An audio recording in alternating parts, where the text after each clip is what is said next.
I don't often bother with appointments, but for once, in the spirit of diplomatic courtesy, I asked to see the First Minister of England about his nation's capitulation to the verdant realm. His secretary, sweet voice like chimes in a hallway, offered me a 10:55 slot and warned he'd be in assembly by 11 o'clock. 5 minutes to end a war felt economical to the point of comedy, but I was prepared to be generous. Which is how I arrived 9 hours early. The ministerial suites were old stone and new pretensions, fireplaces walled over, radiators hissing like snakes, a ceiling dropped below the original to trap heat. Above those flimsy panels was a human-height crawlspace. I slipped into it and strung a hammock between ducts, feet swinging over a century of dust. From up there, you could hear everything officials say when they think a ceiling makes them private. I learned, among other things, that I was the hag from the verdant realm, and that some of them expected a security ping when I stepped through the front doors. No one had told them I entered last night.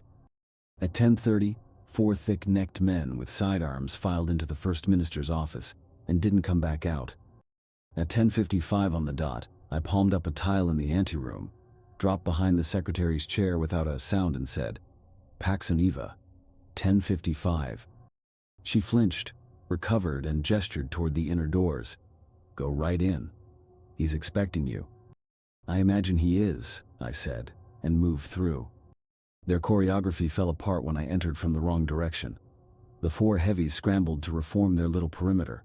The First Minister, well-fed, well-suited, face arranged into the international expression for "I am important," stared like I had crawled out of the walls, which technically I had. "I am Pax Oniva," I said, letting the title carry on its own weight. "Envoy of the Verdant Realm, on credentials deposited with your state chancery. I've brought the terms for cessation. You'll want a pen." "Who?" he thundered. "Do you think you are?" "I know who I am," I said. "Your staff does too. This is a diplomatic call." He waved my words away like smoke. "England does not recognize the verdant realm. You have no standing here." I sighed. "You're certain you want this conversation to go that way?" "Seize her." Hands like clamps took my arms. They had the sense to stay outside my elbows, which kept them alive until they forgot how quickly bones can move. "So much brawn for one guest," I said lightly. "You are under arrest," the First Minister proclaimed, "for crimes of war." "Noted," I said. "Also noted, parliamentary governance may not be suiting you. Good thing kings have a way of returning." Color rose in his cheeks. "Disarm her. Search her. Thoroughly." They stripped the armor with a mechanic's curiosity, fumbling the catches until they learned the pattern. I let them. There are worse humiliations than being looked at. I kept my eyes on the First Minister and gave him nothing. Not a flinch, not a swallowed protest. He found that unnerving. Bullies always do when the script doesn't give them power. One guard leaned in to sneer. "The verdant wardens aren't so frightening up close." "Is that the only way you manage courage?" I asked. "Up close and in a pack." He made the smallest mistake, pain, to test for weakness, and signed his own warrant with it. I pursed my lips and whistled a lazy, descending note, like a falling shell in an old newsreel. "Take her," the First Minister began. The building bucked. Somewhere not far away, a bloom of sound arrived as pressure, rattling glass in their frames. Lights flickered. The 2 holding me startled the way people do when the world's floor shifts, and in that half-breath I stopped being a compliant prisoner. 3 moves, 6 knuckles, 4 throats collapsing under focused force. By the time the second detonation rolled in, the room was quiet except for plaster dust coming down like snow. I crossed to my kit, slid steel back where it belonged, and balanced the tip of my blade under the First Minister's jaw.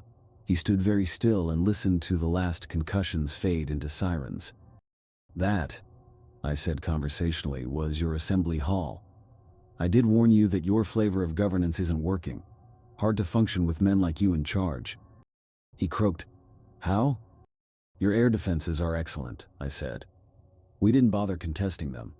The ships we commandeered last season, they carried sea-skimming gliders. The moment you violated treaty, when you said seize her, the sentence wrote itself." "Oh gods," he whispered. "They were meeting." "Were," I said. "A great many fewer are meeting now." You destroyed a landmark. We disabled a system, I corrected. Sometimes to stop the fish you have to break the barrel.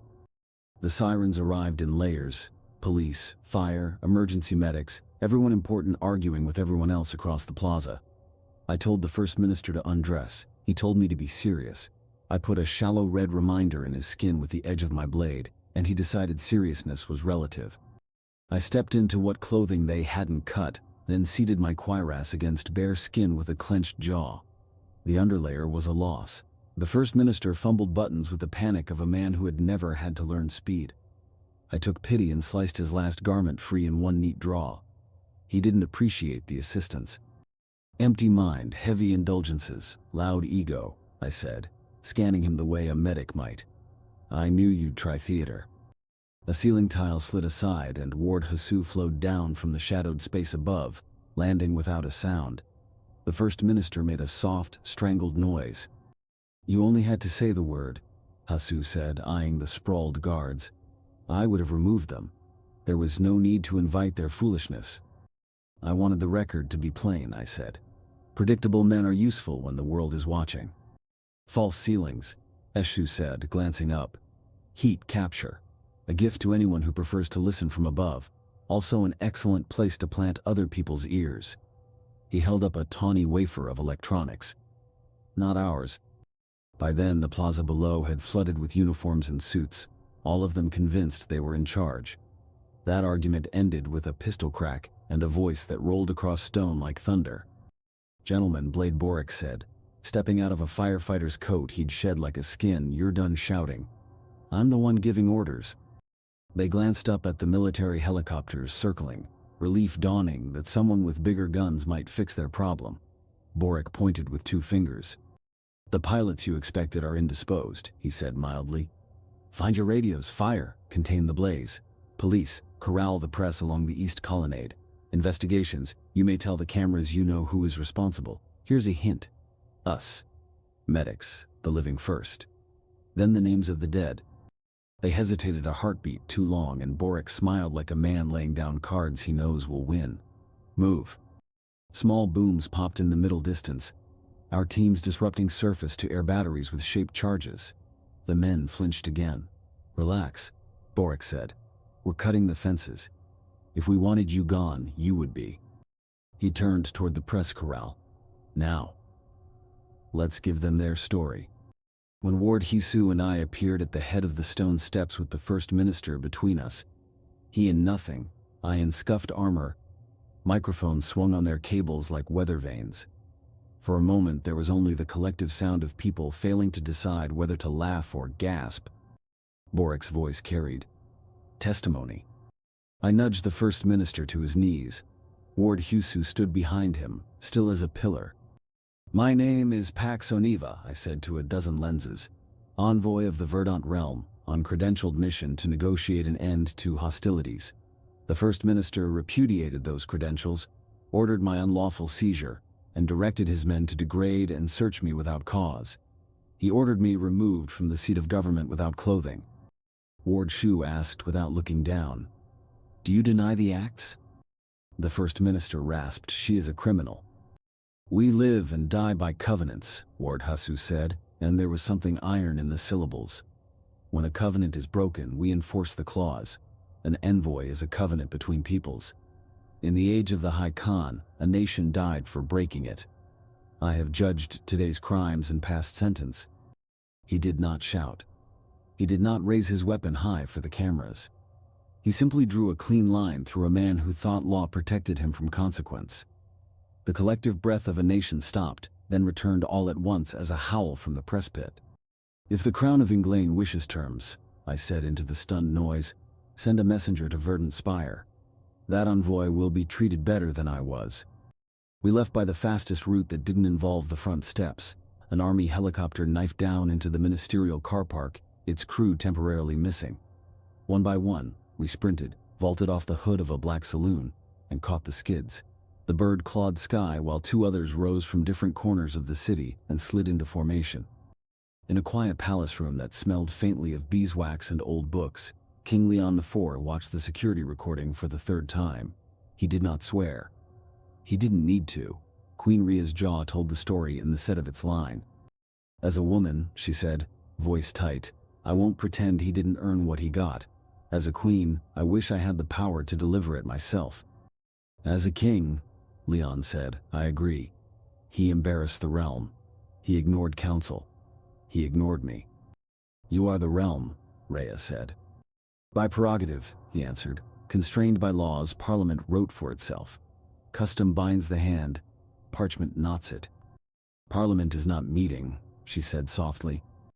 A handful survived. He sentenced Parliament, she said. Not just men, an institution. Leon's eyes sharpened. Not members, he said. The very body. Any time it gathers, it is to be ended. That is the sentence. Then everything changes. We'll need the children, he said. A family council. And then the nation. That night the cameras found a king dressed like a king. Sash, medal, robe, scepter. Beside him a queen who looked like a storm held in a frame of gold. Leon didn't plead for attention. He collected it by being there. Lords, ladies, and loyal hearts, he said, I speak tonight as sovereign of England. He told them what they already knew in smaller pieces. The assembly hall broken by 5 precision strikes. The first minister marched into public view and judged the blade that fell. He named the outrage people felt and then named the problem with their solution. You say, declare war, he said. We already did. Or, more precisely, men in a chamber did it in our name, against our will. They marched our sons to defeats and called each one a strategy. The verdant realm, on the other hand, captured our soldiers and sent them home within days. That is a shame to us, and an honor to them. He lifted a hand, steady and unadorned. A war ends with agreement. We never asked. They never offered. Today an envoy came to ask. Our ministers scorned the covenant all nations honor. The wardens enforced the clause. He explained what most had missed, what sentence had truly been passed. When Ward Hussou said Parliament dies, he did not mean men, he meant the office. For generations my predecessors lent their authority to an assembly. Custom hardened into chain. Today the chain broke. The authority we lent returns to the crown. The ministries will function. Your rights remain. The army stands. Governance will be reconstituted by charter, not habit. He looked into the lens as if it led to a single person's living room. Peace comes first. I have dispatched our prince as envoy to Verdant Spire to accept terms that preserve our people. He will not be treated as we treated theirs. He rose, the robe falling in a perfect line. The government has fallen, he said, but the kingdom stands. The crown of England is awake. May Providence keep England and all her children. In a crowded public house, a retired colonel with a cane braced himself to standing while the room fell quiet. He lifted his mug, scars whitening along his knuckles. In all my years, he said, I never toasted assembly and country. I toast what deserves it. He raised his drink high. To king and country. The room answered with a roar that shook the glasses on their hooks. The colonel sat and, to no one in particular, murmured, about time those words meant something again. The reception in INRA was the sort of polite boredom diplomats pretend to enjoy.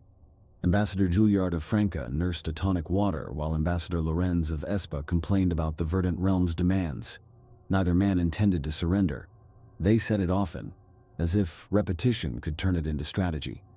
That business in England is a disgrace, Lorenz said. King Leon should never have yielded. England just threw away its standing. Be careful, Juilliard replied. The wardens had just erased their assembly in broad daylight. I imagine the king was thinking about the safety of his family. Lorenz flicked his eyes toward a woman in black speaking with the envoy from Swiss. Look at her. That arrogant one. She shows up to a trade reception with a full kit. Who does that? It is in poor taste, Juilliard agreed. Black Warden Flavia finished with the Swiss envoy and angled straight toward them. At the same moment, a man with a badge from Amra Tractor Company threaded the crowd in the same direction. She is coming this way, Lorenz muttered. Every time I see her, she brings up terms. The company man arrived first. Good evening, ambassadors. Jack Demings, Amra Tractor. They exchanged quick greetings, both men still watching Flavia close the distance. I need a brief appointment, Deming said to Lawrence. We are having customs delays moving harvesters from INRA into Espa's neighbor Franca. A shipment sat in customs for nearly a month. It is wrecking delivery dates. Call my secretary, Lorenz said, eyes never leaving Flavia. We will sort it out. Flavia joined them. Good evening, ambassadors, Mr. Demings. Demings blinked at being remembered. Good evening. The ambassadors offered curt nods and tried to turn away. The frost in the gesture was noted by half the room. Flavia ignored it. Mr. Demings, the Verdant Realm is consolidating university research by specialty, she said. We have just created 6 agriculture centers. We would like Amra to brief our teams on recent equipment advances. We would be honored, Demings said. Your card, she said, and he handed one over. We will be in touch tomorrow. She turned to the ambassadors. Gentlemen, we need to speak. Franca's position has not changed, Juilliard said. We are not at war with you. There is nothing to negotiate. Our patience is running out with your demands, Lorenz added. This is your last chance, Flavia said. Get lost, Lorenz growled. Juilliard puffed himself taller. We are about to lose patience with you. We will bomb Mazera back to the Stone Age. You are not at war with Mazera, Flavia said. Mazera is one banner in our realm. You are at war with all of us, and we will defend every banner. We will see you all in prison, Juilliard said. Then you leave us no choice, Flavia replied. We will take your nations apart, economically, socially, militarily, politically. The IFN already declared you criminals, Juilliard said. You prove it every day. You are thugs. We are thugs, Flavia repeated quietly. Remind me who brings armed men to these events. You? Juilliard snapped. You arrive armed. No, Flavia said, glancing at the plainclothes guard at his shoulder. I bring myself. You bring your weapon and let it stand breathing distance away. Tell him to keep his hands still. Nearby, the envoys from Rommel and Eton had been within earshot. They eased a few steps back to give themselves a better angle if things turned ugly. The Verdant Realm will hit Espa and Franca first, one murmured. Do you think Espa or Franca can stop them? The other asked. Not alone. Then we move first. Agreed. That same evening in Espa, President Morales met with his Secretary of War, Sita, and his Secretary of State, Vega. The topic was the same one that filled every capital. Our ambassadors cannot step into a room without a black warden appearing, Vega said. Every reception turns into a demand for surrender. I will burn in hell before I bow to those killers, Morales said, slamming his fist on the table, then wincing at the pain. The wince only fueled his anger. We will send them a message. What kind of message? Vega asked. Can we drop a couple of bombs on their spire? Sita had already gamed the idea. Geography did not care about speeches.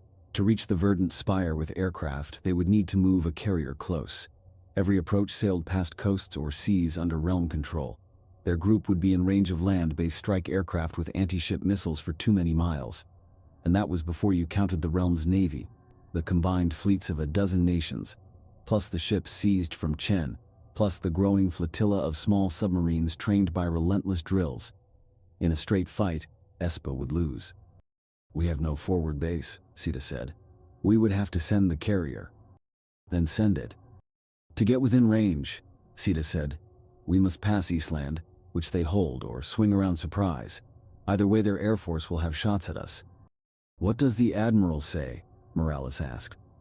He is not optimistic. Morales did not want caution. He wanted a threat large enough to look like courage on television. Send it. Are you sure? Sita asked. Yes. We could speak with General Fox, Sita tried. He has faced the wardens. He lost his army without firing a shot, Morales snapped. I want them bombed back to stone and smoke. That will be hard, Sita said. Vega offered the angle they had prepared together. We are not the only ones under pressure. Franca, Romal, Eton. If we move together, the message is louder. You want the coalition back, Morales said. Yes, Vega said. Sita added, it means major commitments. The carrier group. A large part of our air and ground forces, and we must demand the same from them. Would they do it? Morales asked. Possibly. We will not know until we ask. Ask, Morales said. And I am speaking to the nation tonight. We are not rolling over. In Franca, President Joubert had a similar meeting. The Verdant realm acts like we are still at war, he said. Officially, his Secretary of State said, we are. We left the coalition, Joubert said. It is over for us. Why can they not accept that? We still hold prisoners of war, the Secretary of War said. We hold them for the IFN, Joubert replied. They are not ours. The realm does not care whose logo is on the fence, the Secretary of State said. Flavia's threat was not theater. We need an answer they respect. They want war, Joubert said. We will give it to them. We should be careful, the Secretary of War said. We do not have a good place to launch from. We have 3 carrier groups. I would hate to risk them. Risk them, Joubert repeated, incredulous. Their navy is large and drilled, the Secretary said. Those small subs of theirs are a problem, and they know how to use them. You are saying 3 carriers cannot handle 1 navy. I do not want all 3 exposed at once. How about 2? Joubert asked. That brings us closer to parity, the Secretary said. Do not forget, they have a dozen fleets and Chen's old ships. In tonnage they are bigger than we are. What do you suggest? Joubert asked. Bring in Espa, Rommel, and Itan. We need overwhelming force. We must stop trying to hold territory and instead break their field army first. Take out the wardens. Then take their empire apart, 1 country at a time. Do it, Joubert said. Move our carriers where they can sail quickly once the pact is set. In Itan, President de Paula studied a quiet briefing. Will they invade Franca or Espa? He asked. They may repeat England, his Secretary of War said. Decapitate the government instead. Are they threatening us or Rommel? De Paula asked. Not at the moment. Then Franca and Espa can manage, he said. I do not think they can, the Secretary said. You saw Venue. Most of the deaths were Vena's own chemicals, De Paula said. That is not the lesson, the Secretary replied. The realm hit one of the largest militaries on Earth with speed, precision, and coordination. Venue never had a chance. Franca and Espa will not stop them. After those 2 fall, it will be our turn. Then we will take care of them, De Paula said. How? The Secretary asked. The single word silenced the room. It was the question he was supposed to answer. That is your job, De Paula said. Then here are the facts, the Secretary said. We have no carrier. We have no base within 1,000 miles. Many of our soldiers have given parole. We cannot put a plane near them. They will own the sky. Any force we land will be buried by air. Even if we found a runway, our army alone cannot beat them. We could use someone else's base, someone offered. No, the Secretary said. Every neighbor has declared neutrality. The wardens punished every government that fought them on the fractured lands. The Ringland nations have stayed out. No one will host an attack. We cannot give up, De Paula said. I am not saying give up, the Secretary said. I am saying join Espa and Franca. They have carriers. If they create a foothold, our air force can move in behind them. With Rommel, with 4 nations together, we might field a serious threat. He did not add that they had tried this before and lost. The only hope he could see was to stage out of reach, find a seam, and strike fast. In Rommel, President Stroman listened to a similar pitch and shook his head. No. The war is over. The coalition dissolved. We brought our people home. The realm is threatening to break Franca and Espa, an advisor said. I feel for them, Stroman said. But there is no support here for throwing more lives into that grinder. Then we should sign a peace treaty, someone said. No, Stroman said. Did you hear their terms? We are Rommel, the advisor said. We should dictate terms. They beat the IFN in every battle, another said. That is because we were not in charge, someone else said. Our plan was to wait them out, Stroman said. If we stay calm and do not provoke them, they will run out of appetite for war. I do not think that works on them, the advisor said. They treat war as a business. Stroman considered how much money had flowed to Swiss banks and realm treasuries. Everyone else had bled funds and men. It was the problem with fighting professionals. They were not chasing glory. Point taken, he said. Did you notice England? The advisor asked. One day we will be in this room and a glider will come straight through that window. Everyone looked at the window. We need to end this, the advisor said. Join Espa, Franca, and Eton. Take the fight to them, away from our soil. Discuss it with defense, Stroman said. Bring me options. Far away, in the high rooms of Verdant Spire, Empress Jana sat with her council. Where is Sada? She asked. In Rommel, someone said. What is she doing there? Jana asked. Eyes shifted. She pointed to Sword Howard. She is tending bar, he said. Where? Jana asked. The officers' club at Fort Fuerza. That may be the best place for her, Jana said dryly. If she were here, I might strangle her. Hearth Maria said she thinks Rommel will rejoin the coalition. Is that from a source or her opinion? Jana asked. Opinion. She is not alone, another said. Others think the same. They will have to, Jana said. The only question is how long it takes them to understand. She will signal the moment it is decided, Hearth Maria said. Do we have our plan? Jana asked. Sword Howard laid it out. We have a ship under construction that will give us a carrier. We know the lanes they must use to bring their fleets into position. We have a dozen choke points for ambush. Once their escorts are broken, they cannot deliver armies to our shores. While the Navy works, the Ganjin scouts will mark infrastructure. Then the Eastland raiders will dismantle it, piece by piece. We will let them taste their own version of civilized war. We will break Franca and Espa at the same time, then turn to Eton. We will deal with Rommel last. Why last? Jana asked. Size, he said. Rommel is nearly as large as Franca and Espa combined.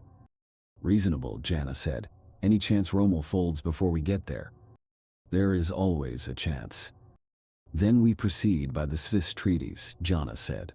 Let them test how much they like a war where roads, rails, and wires are fair game. They love to say, bomb them back to the Stone Age.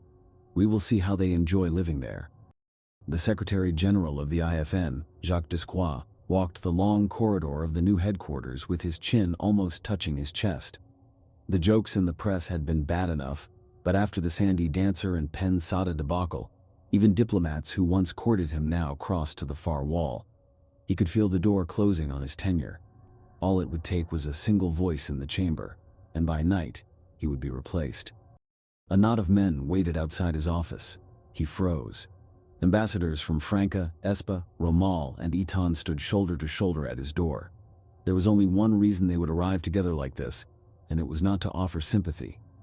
We need a word, one of them said. Inside, Jacques replied, unlocking the door. If he was to be fired, at least let it happen away from the corridor. They filed through the outer office. His secretary blinked at the sudden crowd. Jacques led them into his private room and shuffled chairs until everyone had a seat. What can I do for you? He asked.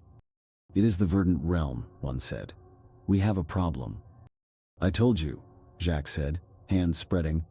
A Hull intelligence at the time said Pensada was inside the Verdant Spire. I did not invent that. We are not here for that, another cut in. The realm is threatening Espa, said the envoy from that country.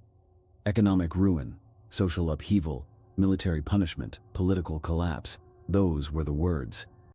Franca has received the same message, said the Franken. I have always said they are criminals, Jacques said, feeling righteous anger rise for the first time in weeks. They must be checked. They will be, the Romulan said. We are prepared to act. Jacques leaned forward. What do you need from me? An IFN banner, the Atani said. We move as one. No individual declarations of war. You have it, Jacques said at once. The words tumbled out before doubt could slow them. Do you need more nations involved? No, said the Franken. Too many mouths and too many leaks doomed us before. This time we go with states that can actually fight. Then what forces? Jacques asked. Franca will commit 2 carrier groups and a third of our army. Espo will send our carrier, a third of the army and a third of the air force. Rommel will commit 2/3 of the air force and a third of the army. Itan will commit 70% of the army. Jacques felt his heart thud in his chest. It was the largest pledge since the first days of the war. Perhaps, finally, the world would put the wardens in the dock and return to law rather than spectacle. "You will have my umbrella," he said. "Draft the resolution. I will move it through." Prince Leo sat beside President Joubert of Franca at a long, bright table loaded with cutlery and delicate flowers. As England's ambassador at large, he had spent every other evening in rooms like this. The causes changed.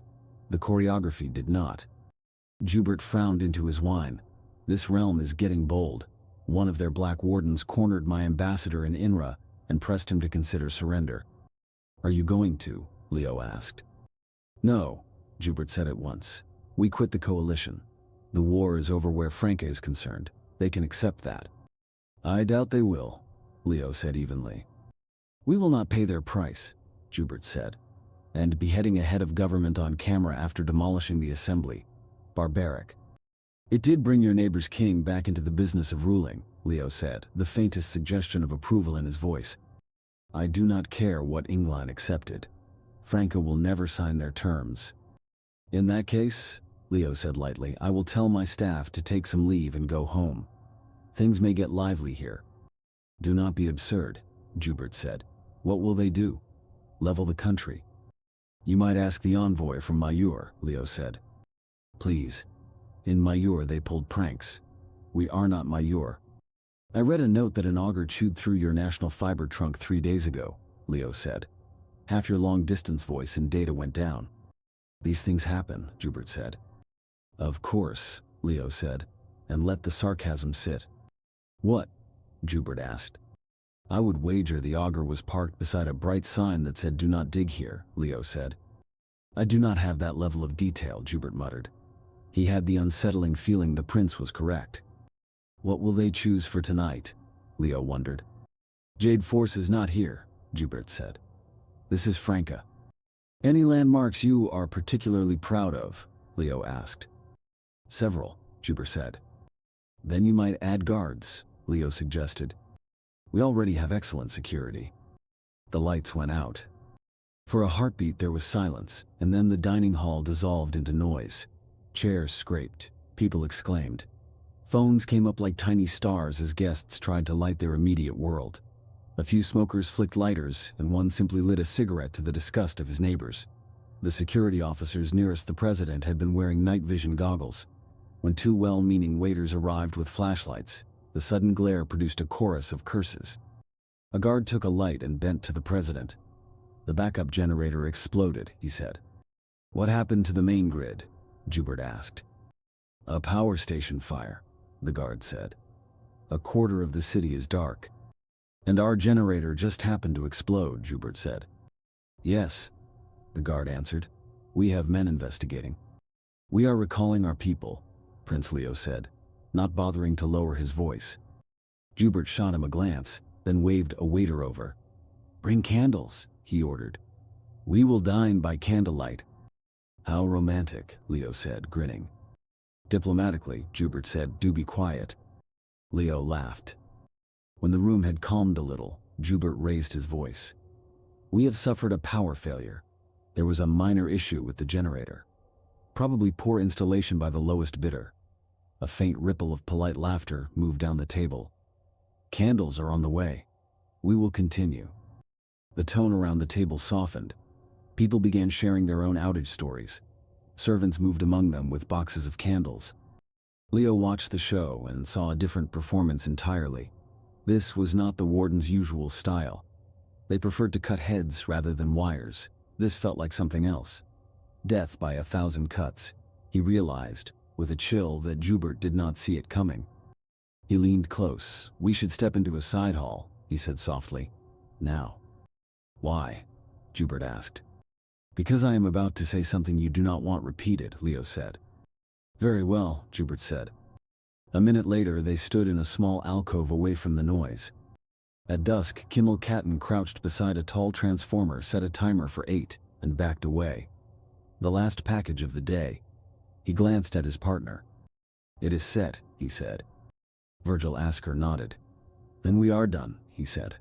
"Let us see how Espa likes a day without trains." Espa loved its trains. It was national pride rendered in steel and schedules. High-speed lines stitched the 5 largest cities together. Feeder lines tied the next 50 into the same fabric.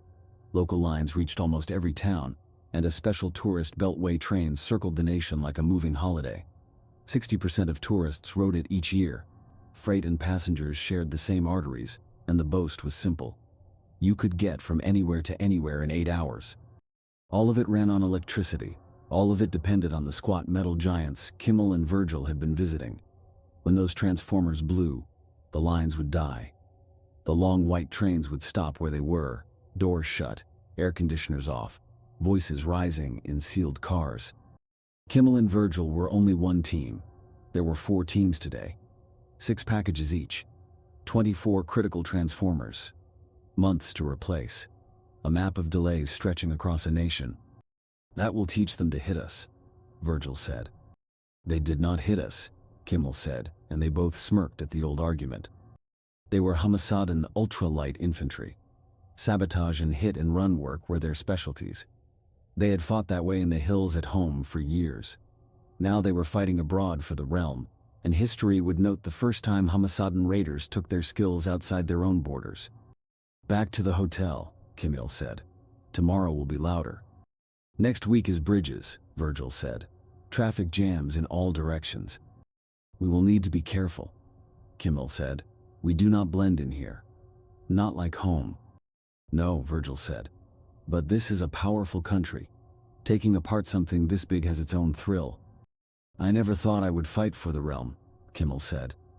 "After they took Hamasada." "Strange path," Virgil said. "Worth it." "At least for now," Kimmel said. They drove away to meet the other cells. The night would do the rest. At 8 in the morning, President Morales of Espa took his daily security brief. For months it had been shorter, once the coalition business faded. Now the folder on top again read Verdant Realm. "A black warden boxed in our ambassador to Chen," Vega said. "Same line as always. Surrender or we dismantle Espa. Economy, society, military, politics. Send a note to their empress through Chen," Morales said. "Tell her to get lost. Use different words, but make sure the meaning is clear." As the briefing began, Espa shuddered to a stop. Trains that had been gliding into stations kept gliding, then locked in place. Trains in open country went silent. Conductors apologized to carriages lit only by emergency strips. In many regions the road network was thin. There would be no quick rescues. The Undersecretary for Transport, Gonzalez, hurried in with a face like chalk. Interruptions at this table were rare and seldom good. "The trains have stopped," he said. The Secretary of Transportation, Fox, turned in his chair. "Stopped how?" "We lost power to the high speed and feeder lines. Everything is dead on the rails until power returns." "What happened to the power?" "We are still finding out." "How long to fix it?" "We do not know." "Find out," Fox said. "Yes," Gonzalez said. Morales pointed at Fox.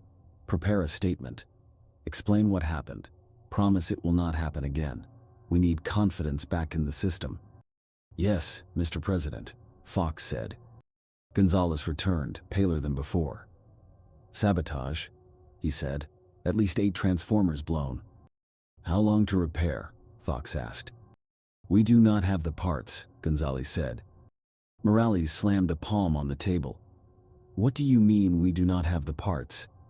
Another note was put in Gonzalez's hand. He swallowed. "At least 15 transformers," he said. 15, Fox repeated, voice thin. "We are checking the rest. Some are in remote places. It will take hours to reach them." "Open talks with the realm," Vega said quietly. "After an attack on our soil," Morales snapped. "Never.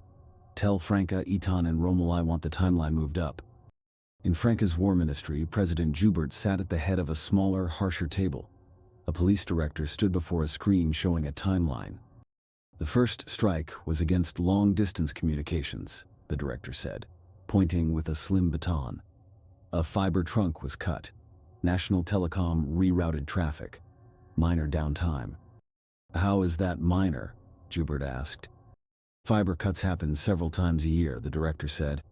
Contractors dig where they should not. There are fines. The system has redundancy.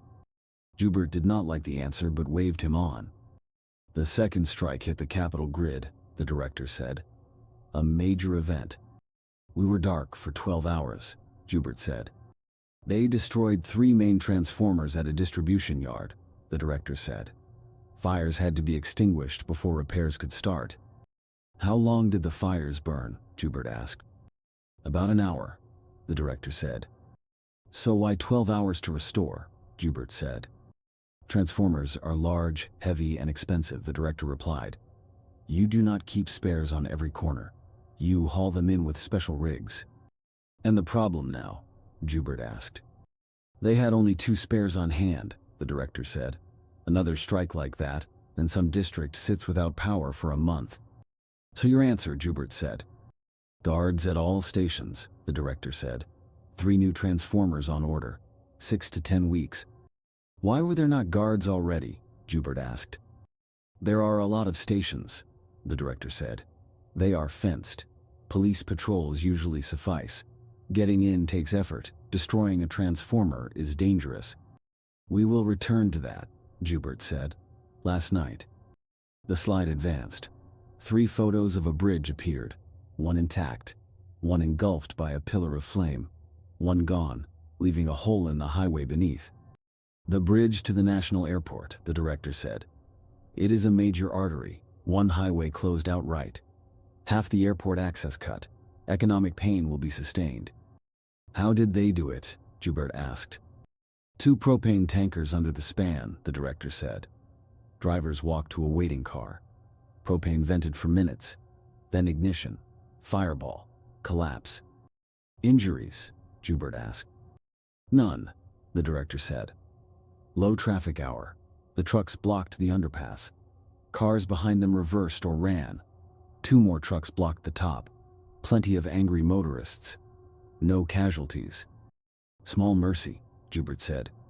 We believe the operation was designed to avoid deaths, the director said. They know better than to kill civilians in a nation this large and ready. How do you know the gas vented for minutes? Joubert asked. Eyewitnesses? The director said. How did they control it? Joubert asked. Still investigating, the director said. Likely timed valves and a basic ignition circuit. The trucks? Joubert asked. Reported stolen the night of the blackout, the director said. Repair estimate? Joubert asked. Debris must be cleared, the director said. Engineers think 1 or 2 lanes can be jury-rigged in a day or 2. The bridge itself could take a year. This is a disaster, Joubert said. It will not be the last, the director said. Are we sure this is the realm? Joubert asked. Yes, the director said. So we have wardens running around Franca, Joubert said. Invisible. A colonel shifted in his chair. Not wardens, he said. Not yet. Then who? Joubert asked. Gangan scouts, the colonel said, rising to find targets. Eastland raiders to hit them. What? Joubert said. It is a military problem, the colonel said, moving to the screen. Not a police one. You have foreign units operating inside your borders. They are criminals, someone muttered. You can call them anything, the colonel said. They have conquered 14 countries. They are a military power. Brief me, Joubert said. The colonel spoke for 20 minutes. By the end of it, the president's expression had curdled. The raiders always started small. The tempo increased. The damage escalated. No single blow looked like a war. The sum did. What are we doing? Joubert asked. Police are on alert, the colonel said.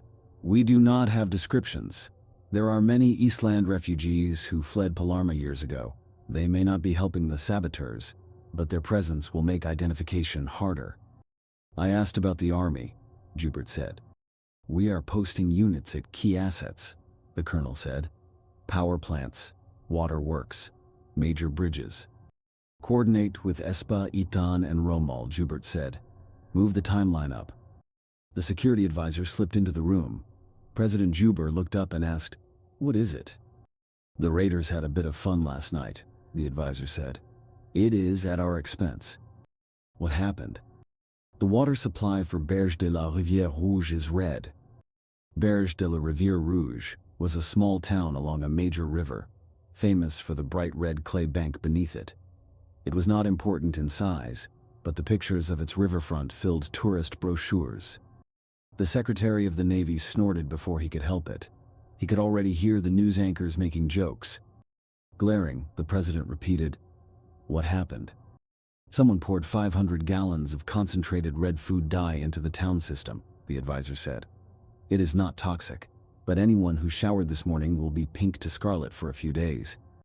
"They will be red," the president said flatly. It happened before dawn. Many people were in the shower. How did they do it? They climbed the water tower, opened the inspection hatch, and dumped it in. "I want them caught." The Secretary of International Affairs cleared his throat. "The envoy from Chen suggests we grant credentials to a black warden of the verdant realm." "Never," President Joubert said. Across the sea, a briefing room was full of wardens watching a live press conference. The Secretary General of the IFN, Jacques Descroix, announced that Franca, Espa, Itan, and Rommel were reforming a coalition. He invited neutral states to join, as if listing sins would force the world to fall in line. Blade Miguel said, "It is remarkable how openly they announce their plans." Blade Andrew said, "Secrecy seems to be a lost art." Ward Jesus said, "Nice of him to add that their navy is already sailing." "We knew," Miguel said. Andrew grinned. "We should announce our plans too. Set expectations." "Are you mad?" Miguel said. "Not entirely," Ward Jesus said. "If we state our aims, no one can pretend the outcome is an accident when it arrives." "No," Miguel said. Andrew pressed on. "Imagine telling the Secretary General that we expect Franca and Espa to fold inside 30 days. He would lose his temper," Jesus said. Andrew leaned back. "We should prepare the endgame. Once Rommel yields, the IFN follows. They need to understand what voting against terms will cost." Empress Jana said, "There is no need to posture. The IFN will not like what we ask and cannot prevent it. The surrender terms we hold over their partners decide the vote before it is taken. We will reach our true objective." Miguel said, "We should remind the world that we are at war with Franca, Espa, Itan, and Rommel. They forget how many troops they sent against us. They forget they still hold our citizens as prisoners." "That I will do," Jana said. "Do you see the ship?" Captain Fontaine asked over the radio. A patrol jet circled 15 miles to port. 15 miles was closer than he liked to fly near unknown traffic. But the sea lanes here were crowded. Ships from Besland, Ringland, and the Fractured Lands crossed and recrossed these waters. "It is a freighter," the pilot said, disdain in his tone. "Barely. More rust than paint. I cannot read the name." "Is it a threat?" "I am surprised it floats. The only threat is if it dies and becomes a hazard." "The pilot says it is an old rust bucket," the captain told Admiral Gose. "There are more like that out here than you might think," the admiral said. "Why is it off the main lane?" Fontaine asked. "It is not far off," the admiral answered. "Your pilot can see 2 other ships on the horizon. It is likely the freighter is stepping aside to avoid being run down. Traffic is heavy." "Recover the jet," the captain said. Then to the admiral, "We can ignore it." "Check the registry anyway," Gossi said. The frown lines around his eyes deepened. "We are up against people who make a habit of surprises. I would rather not be the object lesson." "We have a merchant tailing their fleet," the captain said. "We know where they are." "No carrier has been sunk by enemy action in over 50 years, Gose said. "I do not intend to be first. We have 5 escorts. We are carrying 40 fighters. Nothing will get close." "They have 14 escorts, 2 submarines, 3 replenishment ships," the admiral said. "Their carrier carries more than 60 fighters. The 3rd group will meet us. That evens it." "That," Gossi said, "is what makes me nervous. They will hit us before the join." "Captain," the radar operator shouted. "What?" "We lost the jet." "What do you mean?" "It just vanished. the operator said. He stared at his screen. Incoming, 30 missiles. Time to impact, 1.5 minutes. The operator smacked the big red switch the crew jokingly called the panic button. On this ship, only Admiral Gossi allowed an enlisted man to trigger battle stations without waiting. Captain Fontaine had never liked that policy. Today, he did not argue. Sirens rose through the decks. On every ship in the group, shoes pounded metal. The captain bent over the screen. The count was real. 1.5 minutes could be an eternity if you used it well, and nothing at all if you did not. Where did they come from? Fontaine asked. The old freighter, the operator said. It is a Q ship, the admiral said, rubbing his forehead. Of course. In the last Great War, Q ships had lured submarines into surfacing to engage an apparently harmless merchant, only to reveal hidden guns. This trap was updated. A wolf in rust. Sink it, the captain snapped. Get our planes in the air. Missile defenses hot across the group, the comms officer called. They just launched 30 more, the operator said. Time to impact, 1.5. Fontaine looked at Goss. 60 missiles against one group meant the calculus had changed. Even the best defenses leak. The admiral's jaw tightened. Do what you can, Gossi said. Patrol jets down, the operator added. The last two. 2 more fighters clawed off the deck even as the news arrived that their predecessors were gone. Crews worked blind fast. Captain, the operator said after a beat, none of the missiles are headed at us. That is impossible. The carrier was the prize, but the wave curved away. The escorts were not so lucky. Each ship took multiple hits. They were silenced in moments, and the follow-up salvos arrived to make sure nothing floated. Admiral, a warden is on the radio for you. Gossi took the handset. Yes. I am Blade Anat, a steady voice said. Surrender the carrier.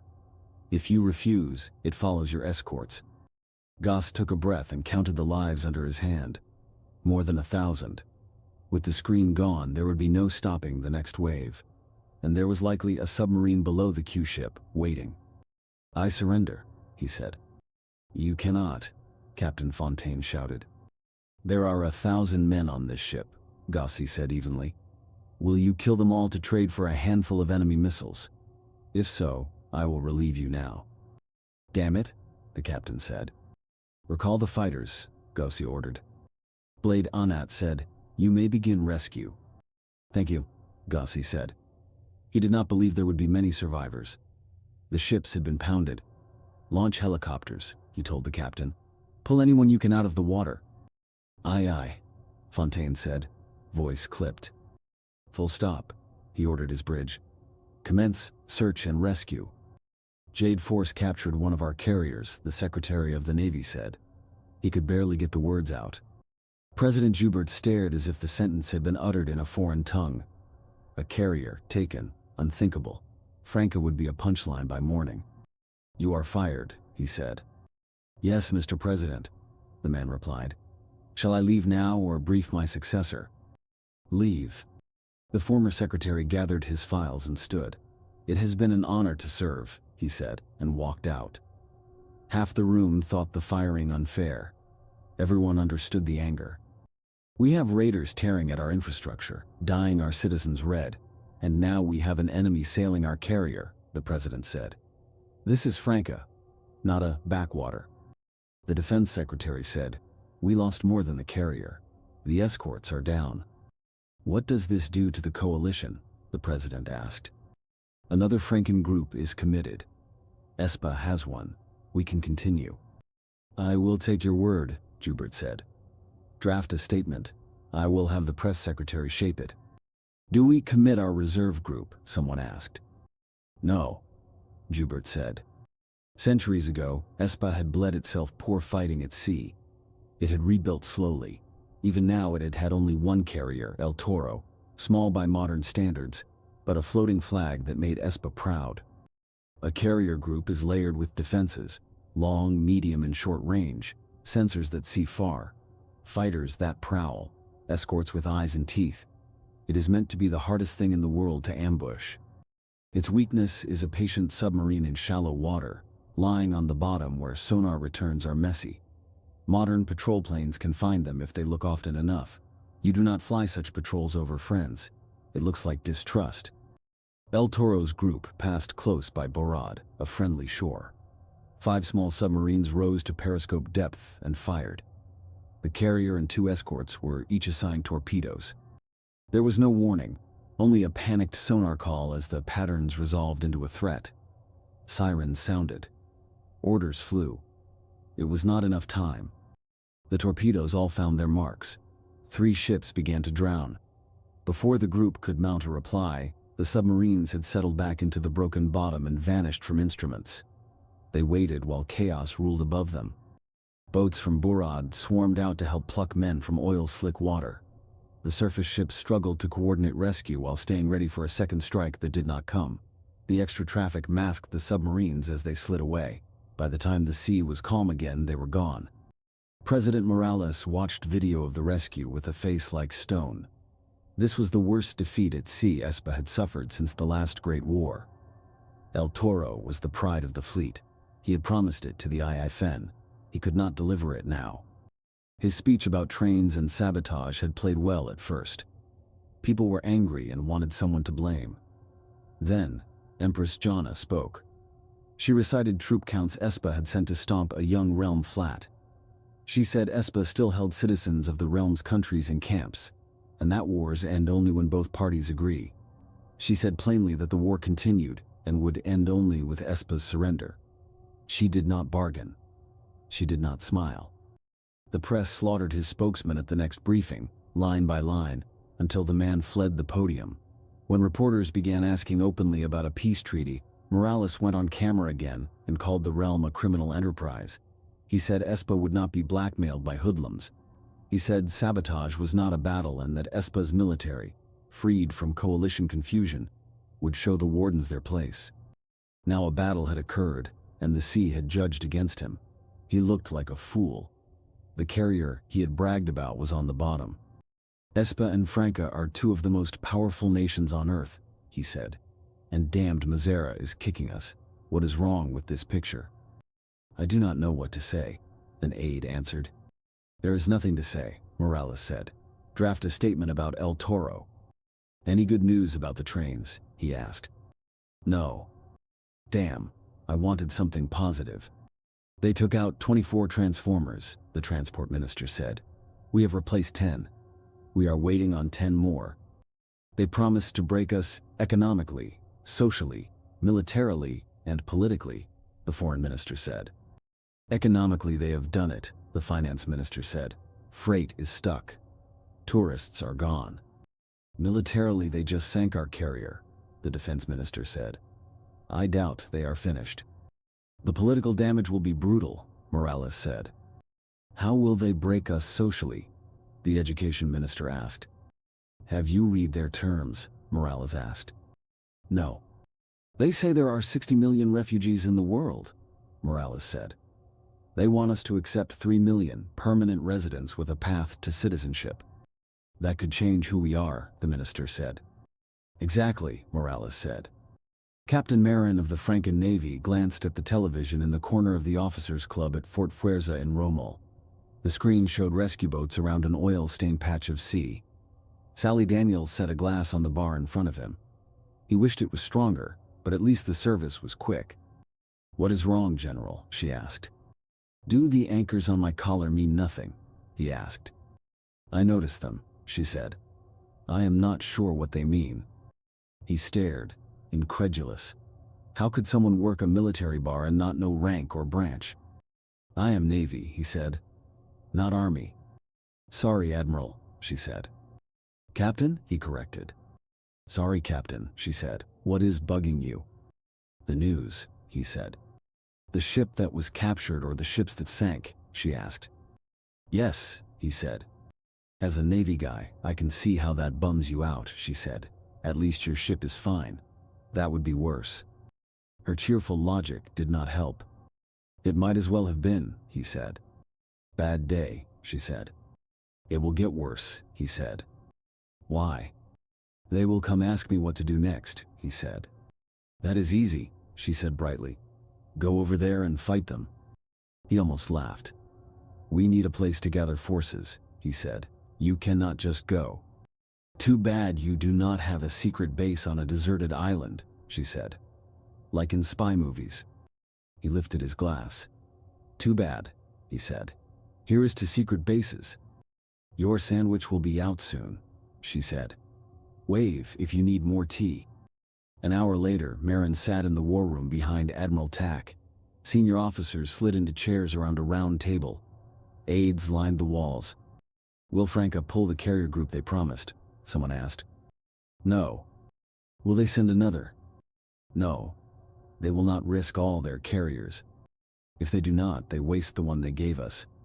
We must get air superiority, someone said. They circled the same point for 10 minutes. Without air cover, they could not advance. With one carrier, they could not win air. Marin leaned toward Tack and spoke quietly. I have an idea, he said. It is foolish, but it might help. The only smart idea is surrender, Tosh murmured. You are right, Marin said, but no one here will say it. What is your idea? Build an airfield on a deserted island within range of surprise, Marin said. That is foolish, the Admiral said. Sorry. It is also the only idea we have, Tasha said, frowning. At 4 a.m., 6 tractor trailers rolled to a stop beneath 6 separate overpasses on the biggest inbound arteries. Each rig snapped on its hazards and settled into the breakdown lane under belt road bridges that looped the capital. Wearing reflective vests, the drivers hopped down during brief gaps in the thin pre-dawn traffic. They set 3 flares apiece at roughly 10, 100, and 200 feet behind their trailers, all on the driver's side, so the glowing line suggested a gentle swerve away from the disabled trucks. To passing motorists, it looked like routine highway trouble. 4 minutes after the safety kit was staged, a car eased onto the shoulder 100 yards ahead of each rig. Every driver climbed into the waiting car's passenger seat. The cars merged back into the flow. 6 unattended trucks remained where they'd stopped.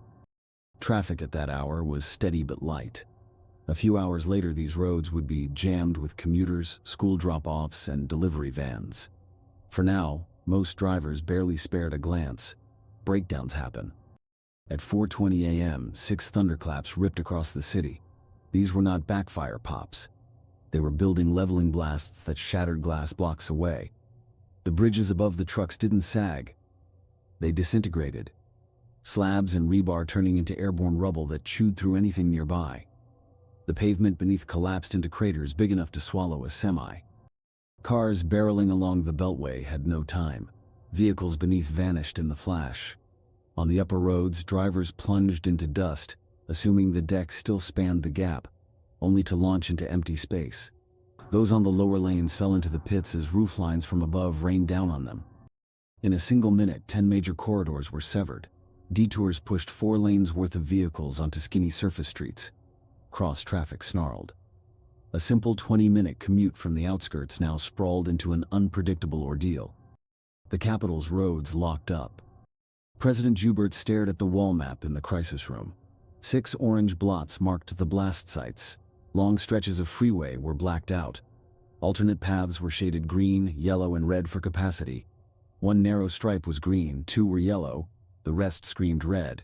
For weeks, maybe months, millions would be herded through already overloaded business districts and residential grids. They hit us hard, the transport minister said. Recovery to barely passable takes months. Full recovery is years. What's your immediate play? The president asked. Backfill the craters with debris and lay steel plate decks. It'll still bottleneck. We're coordinating with the army on temporary bridge spans to restore 1 or 2 lanes where possible. Those lanes must be commercial only. Why only freight? Because food and medical supplies must move. Private cars are optional, logistics aren't. We cannot move 500,000 private vehicles in and out any longer. Buses become the only scalable option for commuters. You'll have a lot of very rich, very loud donors who will not give up their cars, Joubert said dryly. We can design exceptions, the minister replied. A limited issue permit priced high enough to deter most, low enough that the wealthiest grumble but pay. So, we're solving public transit, Joubert said, imagining the blowback. At a cost of 5 to 10 billion to stand up new capacity, the minister said. Fleet buys, depots, park and rides, drivers, maintenance, fuel, insurance. The subway, Joubert asked. Already at the ragged edge. And long term. Once we ban private cars in the core, there's no going back. The city becomes bus first by necessity. We'll have to find a silver lining, Joubert muttered. The revenue minister shook his head. There isn't one. The accountants estimate $1 trillion plus over 10 years. No system like this runs in the black. We lose fuel tax revenue, parking fines, ticketing revenue. Multinationals relocate headquarters. Operating costs explode. The city will demand backfill from us. So we admit the realm crippled our transport spine, Joubert said, and we try to spin it. That will be a challenge. Politics, he thought, not about solutions, but about selling pain as virtue. On energy, after the blackout and seeing what ESPA's suffering, what protections are in place. Defense answered, we finally found jobs for the parole soldiers. They're guarding substations and yards. Will that work? It turns a soft site into a defended one. That's deterrence. And communications. That's harder. You can't post guards every mile along buried fiber. We're focusing on restoration plans, disaster playbooks to resplice and reroute quickly. Anything else? A push toward mobile. There are enough cell towers distributed that you need a massive campaign to truly cripple service. Good. If the migration succeeds, we can scrap old copper, lower maintenance, and provide better service. Better still, what about ports? Coastal defenses will take time to in place. We're surging security at ports, airports, and rail hubs using the same parole manpower. Do we even have enough bodies? Joubert asked. Not really, but it's what we have until we hire. Cost. Still scoping. It won't be pretty. How do we pay? We have to, or we won't have a state in a year. Get me hard numbers, Joubert said. Yes, Mr. President. Timeline for coastal batteries, he pressed. You don't hide in Sam's site overnight. Sites must be secured, built out, crewed. Frankly, we have nothing modern in place. We assumed no one would hit us here. Inconceivable, Joubert repeated, bitter. We fought abroad, Defense said quietly. It was easy to believe Mazera could never bring the fight here. He scanned the table. Chairs creaked. No one argued. Other vulnerabilities, he asked. Soft targets. Schools, malls, hotels, hospitals. Our response. National guidelines, local police presence where they can afford it. Most can't. Joubert swore under his breath. The bill was already staggering, and bloodshed hadn't even started in earnest. When it did, the national psyche would change in ways he didn't want to imagine. How's the special project, he asked Defense. Behind. Why? One transport aircraft with portable structures went down. Rommel is sourcing replacements. Attack. Mechanical. Pilot error. Unknown. Crew says the plane just quit flying. EMP or failure. We hope failure. If not, they know about the project. A chill threaded the room. If the verdant realm had made their secret, the men they were sending forward were walking into a trap. Why don't you know? Joubert demanded. The wreck's in deep water. Salvage requires specialty assets we can't deploy without tipping our hand. At 3:12 a.m., an officer's log would later read, a patrol car slid through the emptied financial district. The city's new quiet was eerie. Late shift workers gone, early risers not yet on the streets, cleaning crews finished. Only lobby guards sat under lamps at their desks. Officer Durand rolled past the stock exchange. His briefing had hammered home report trucks where they shouldn't be, guards not at stations. The lobby guard, nose in a paperback, didn't look up. The cruiser drifted on. At the red light, he almost ghosted through on the empty avenue. Then 2 red pinpricks in the sky caught his eye. He leaned forward to get past the windshield reflections. UFOs? He snorted. No way I'm calling that in. The dots swelled fast, straight toward him. He flinched down as a pair of objects screamed overhead. The cruiser rocked. Then a wall of sound detonated behind him. He twisted to see the exchange sagging, then folding in on itself. Dust boiled down the street and smothered his car in gray. His hand found the radio by instinct. At 3:40 a.m., in pajamas and a robe, Joubert listened to the night intel officer. Details were sketchy, but the gist was brutal. The exchange was gone. "Get the cabinet here," Joubert ordered. "Sir, is that wise?" the officer asked. "What do you mean?" "My read is the realm shifted from saboteurs to offshore missiles. Gathering leadership in one site makes an excellent target." "They wouldn't dare," Joubert said. The intel officer kept his face still. "They would. He'd watched too many in power mistake historical prestige for current capacity." "What would you do?" Joubert asked. "Me? Yes. It's not my place. I'm asking." The man hesitated, measured career against truth, and chose truth. "I would surrender." "Why?" "They're playing us. When the music stops, we won't recognize this country." "Explain," Joubert said, voice icing over. "They're not primarily hitting government GDP or the order of battle," the officer said. "They're hitting identity. Our pride points. Policing, navy, roads, skyline. We say we are lawful and competent. They release pranksters we can't catch. Dye a town red and our people laugh, then worry in the shower. If it had been poison, would our systems have noticed? We say we were a sea power. They walk off with a carrier. We say we built the continent's model transport system. They turn its heart to rubble overnight. We say we are rich. They fold the one modern symbol of our markets. No single strike is mortal. Each says, your bedrock is dust. My fear is we'll keep posturing until there's nothing left to posture with." Joubert felt his ears burn. "Get out." "One question," the officer said at the door. "When they start openly threatening civilians, how long until you cave?" "Out? Now. Why did you choose to be a hammer instead of a blade or ward?" Empress Jana asked. Hammer Alani smiled. "Because a hammer solves more kinds of problems than a sword or a shield." "Fair," Jana said. "Status in Franca." "They feel the squeeze," Alani said, "but pride won't let them admit it." "Next steps?" Jana asked. Blade Arcady said, "Have the raider cells pull a few more pranks." "Pranks," Jana said. "I never fully saw the need." "You die a town's water supply," Alani said, "and the response is nothing like a bombing. For a week, everyone wonders how, why, and why the police can't stop it. A quiet dread whispers, if it wasn't die, what then? That burrows under confidence."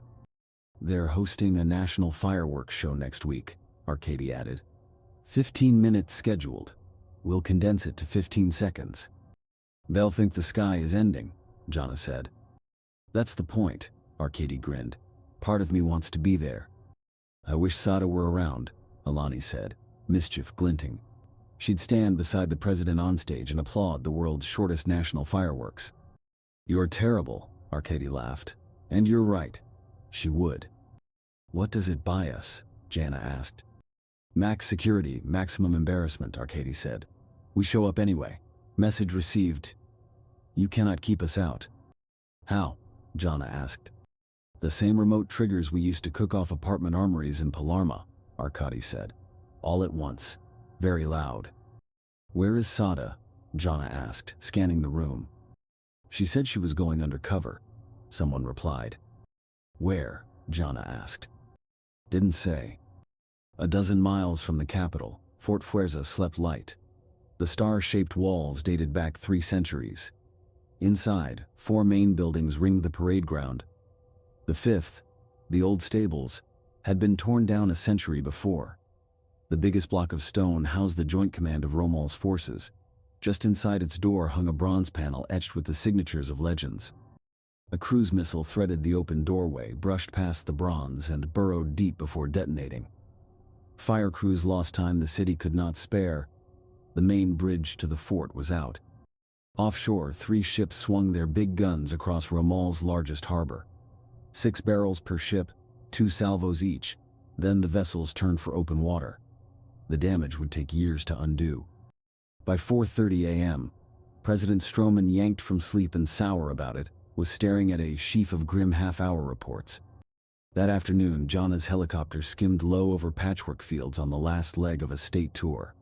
She preferred riding a few hundred feet up low enough to see faces turn, hands point. Kart Bega swore. Oil pressure light. That's not ideal, Jana said. Smoke, he added. Even less ideal, Jana said. Fine. I'll stop narrating. I'm putting her down, Kart said. Landing's better than crashing, Jana said pleasantly, watching the ground rise. The skids kissed earth. Boring, she sighed.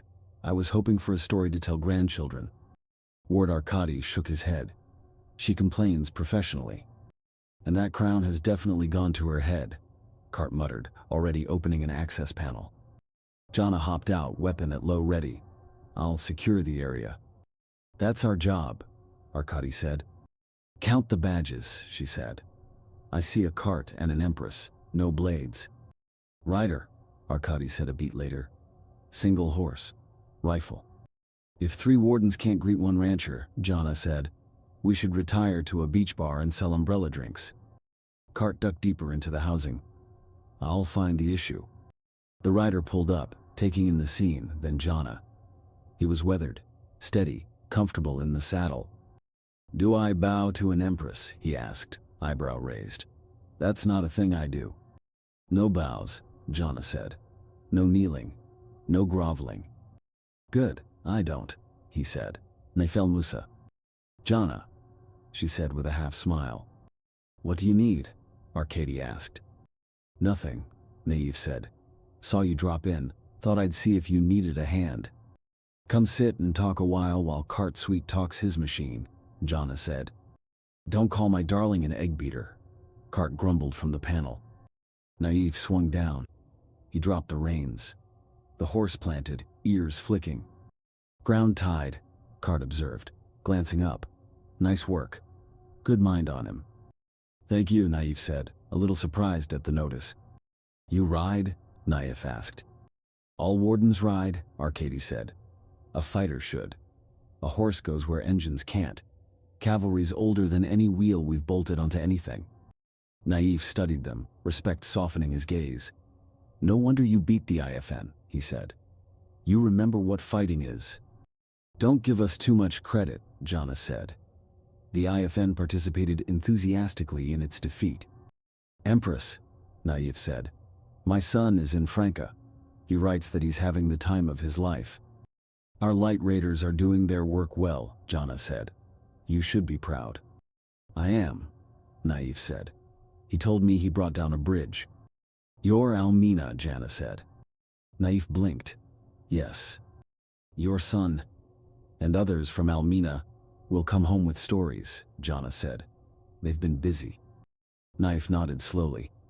I am surprised, he said at last, by the realm's wisdom and its respect. Conquerors always asked us to fight our own people. You are the first to invite us to fight outside, where the enemy lives. Is it any wonder we always resisted the others? It isn't a wonder at all, Jana said. A country can win every battle, but lose the war.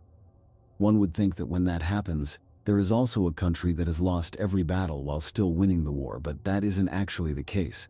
When a losing army pulls out, the victors may celebrate the moment, but the real work has only begun. One has to rebuild what had been destroyed, and there is always destruction. In the modern context of war, winning and losing is a rather uncertain concept. Has the mission been accomplished? It's hard to say, because the mission wasn't ever really known. There was some perceived insult, so we had to kick some ass. When does one decide that enough ass has been kicked? History would lead one to conclude that it's been kicked enough when the kicker gets tired of kicking. Wars can be won or lost in the press. Losing is a matter of a lack of confidence in the government leading the war.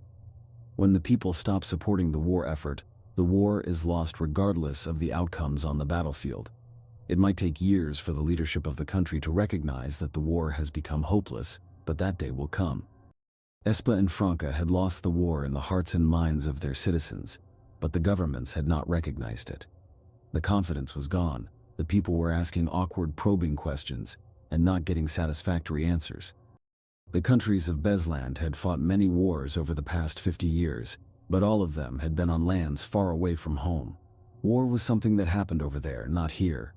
War was some kind of odd abstraction for the folks at home, and an unpleasant reality for those who fought it. Now that the war had moved to the continent of Besland, that odd abstraction was becoming a cold, harsh reality. What was really sad was that the Jade Empire wasn't pursuing a strategy of total warfare. What it was doing was fighting the war according to the Swiss treaties.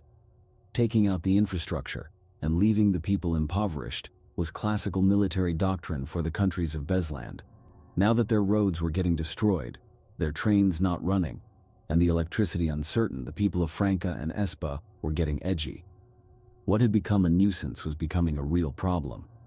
In Franca, the turning point was the Great Fireworks debacle, which left most attendees temporarily deaf, and quite a few totally deaf. Impassioned speeches, emotionally charged to sway but light on facts, didn't translate too well to paper. The spin wasn't working.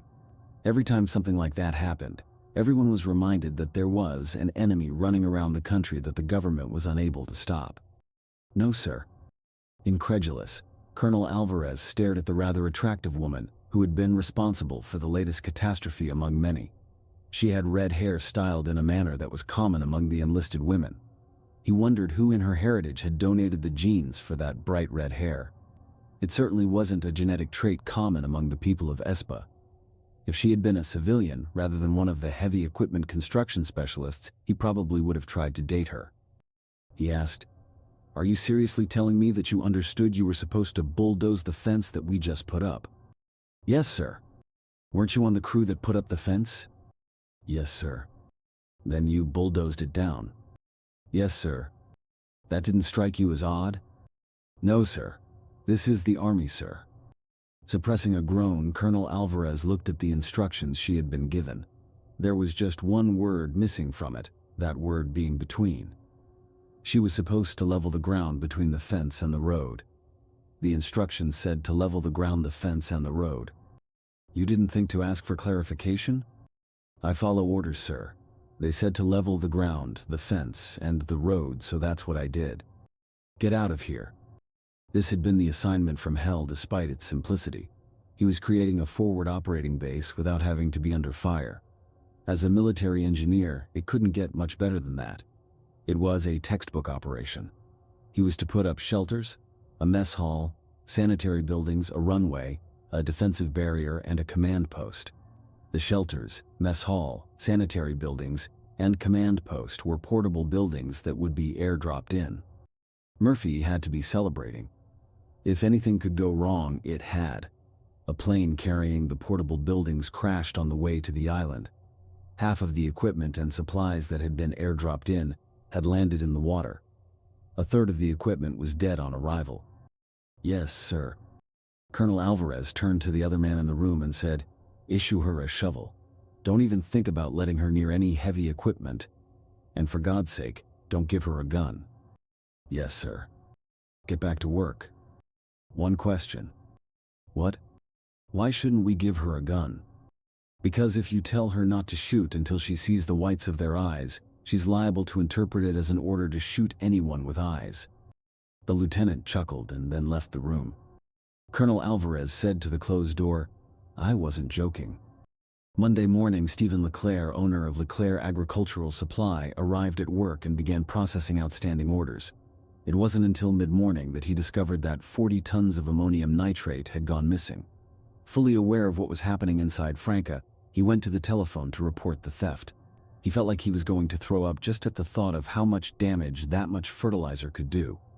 Hammer Marson finished attaching the control rod to the accelerator pedal of the garbage truck. It hadn't been going that well. The bearing on the connecting rod had been defective and required replacing. Fortunately, Hammer Yara had the parts on hand to fix it. "Try it now," he shouted. A second later, the pedal moved down. "Release it." The pedal returned to the up position. "Great." Hammer Veda, seated in the back of the van, sighed and sprawled back in the seat out of boredom. They had been turning garbage trucks into remote-controlled vehicles all weekend. This was the last of the 8 trucks to be converted. Hammer Marson had designed the mechanism. Hammer Yara had made all of the parts. She had written the software that would send the commands from the driver's station in the back of the van to the garbage truck. The flaw in their original plan was that no two garbage trucks were the same. Cart Terrence asked, "How much longer?" "I don't know. They still have to connect the steering mechanism. We're behind schedule." "So what? If we don't get it done in time to send them out tomorrow morning, we'll send them out the day after tomorrow. I like things to be on schedule. If we had blueprints for these hunks of junk, then it would have been no problem getting everything done on time. We'd have had all of the parts built before you stole the trucks. That's not my fault. Nobody is blaming anybody. For a hammer, this is normal. You never know what you're getting into until you get into it. I've still got to learn how to drive that beast from here." "Turn the wheel a half clockwise." Hammer Veda turned the steering wheel as requested. "Did you do it?" "Yes." "Damn. Turn it back to where it was." She turned the steering wheel. "Damn. What now?" she shouted. It turned the wheel counterclockwise. Hammer Veda said, "We're going to be here all night at this rate. I'm going to take a nap if I'm going to have to learn how to drive this thing in the middle of the night." "You might as well." Francois Menard walked into the office and asked, "Where the hell is my truck?" "I don't know." "Where did you park it?" Louise Peltier asked. "I parked it in the same place that I park it every night. It's not there." "It's got to be there. Maybe you parked it someplace else by accident." "I'm telling you, my truck isn't where I parked it Friday." "Who in the hell would steal a garbage truck?" "I don't know, but somebody did." "Nobody steals a garbage truck. Just go out and look around. Maybe someone moved it." "What's the matter?" "We're getting reports of unusual things having been stolen over the weekend. I think we're gonna get hurt bad." "What do you mean by hurt bad?" "Someone has stolen everything necessary to make a big bomb."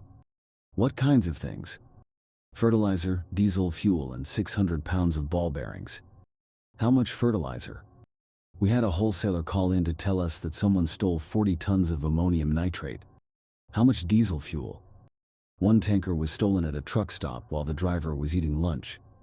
"We're screwed. They're not building a big bomb, they're making 40 big bombs.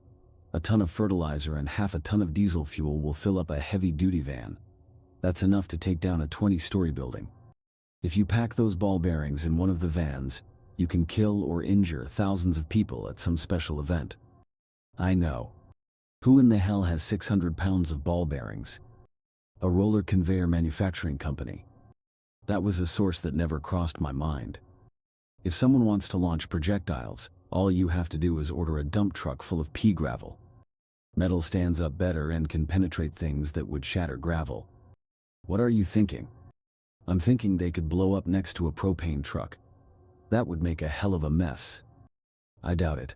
I'd park it beside the line of people getting into or out of a football match. Park it just right, you could get hundreds of people easily." "So what else could you get?" "I don't know. Maybe an apartment complex. Shopping center during a rush sale. It's damned near impossible to judge." "Sir, we just got a report that a trash truck was stolen." "How much could one of those hold?" "That's hard to say. I think the large ones pick up around 10 tons of trash. I'd load 4 trucks and split the ball bearings across them. With that, I could take down 4 sporting event stadiums at the same time. We better tighten up security around the professional sports venues. We're running out of people to post in places. We'll pull them off the unlikely targets." Hammer Yara looked at the motor in disgust. It was a brand new, fresh out-of-the-box motor, and it didn't work. The rotor shaft was locked up and wasn't going to move. It was hard to say what the problem was without taking it apart. "Can it be fixed?" "I can fix it, but it could take some time." "Can we get another one?" "Not easily. I'm sure that a Hearth could locate one for us and a Sword could steal it." Hearth Diva looked over the part. "I can find one pretty easily. I'll send a Gangan scout or a raider out to pick it up. We'll have it tomorrow morning." "Do it." "All right. That pushes the attack off to Thursday. We'll have to adjust the rest of the schedule." Yara said, "We should have used garage door openers. You can find them everywhere." "We didn't. It works out to 500 ball bearings per device. That's plenty for what we need." We need 30 devices. We have enough materials for 31 devices. Can we deliver 31 devices? Not all at once. We'll deploy them one station at a time over the next 3 weeks. Has anyone tested this? Yes. Hammer Marson tested it out. The simplicity of it is amazing. The idea isn't new. They used it back in the Great War I. It's an older idea than that. Chen used a variation of it 2,000 years ago. Nobody uses it today. That's because there are better ways of doing it. Are you sure that it's going to work? The 3000-gram balloon can lift 200 kilograms. That's way more than we need. I'm sorry. This just seems so stupid that it can't possibly work. That's where the surprise comes into play. We have some technological advantages that they didn't have. I don't know. We're talking about Franca. They aren't exactly a third-rate player in this game. It's because they aren't a third-rate player that it will work. Captain Marin watched with some degree of pleasure as the final load of munitions was being unloaded from the commercial ship, anchored a quarter-mile offshore. All that remained was for a ship containing fuel to arrive and the forward base would be fully operational. The stupid idea for them to build a secret base that was given to him by that airhead waitress in the officers' club was actually working out. This was the last in a chain of 3 secret bases, and the one from which they would launch the attack on the Jade Citadel in Mazera. The secret base wasn't much of a base.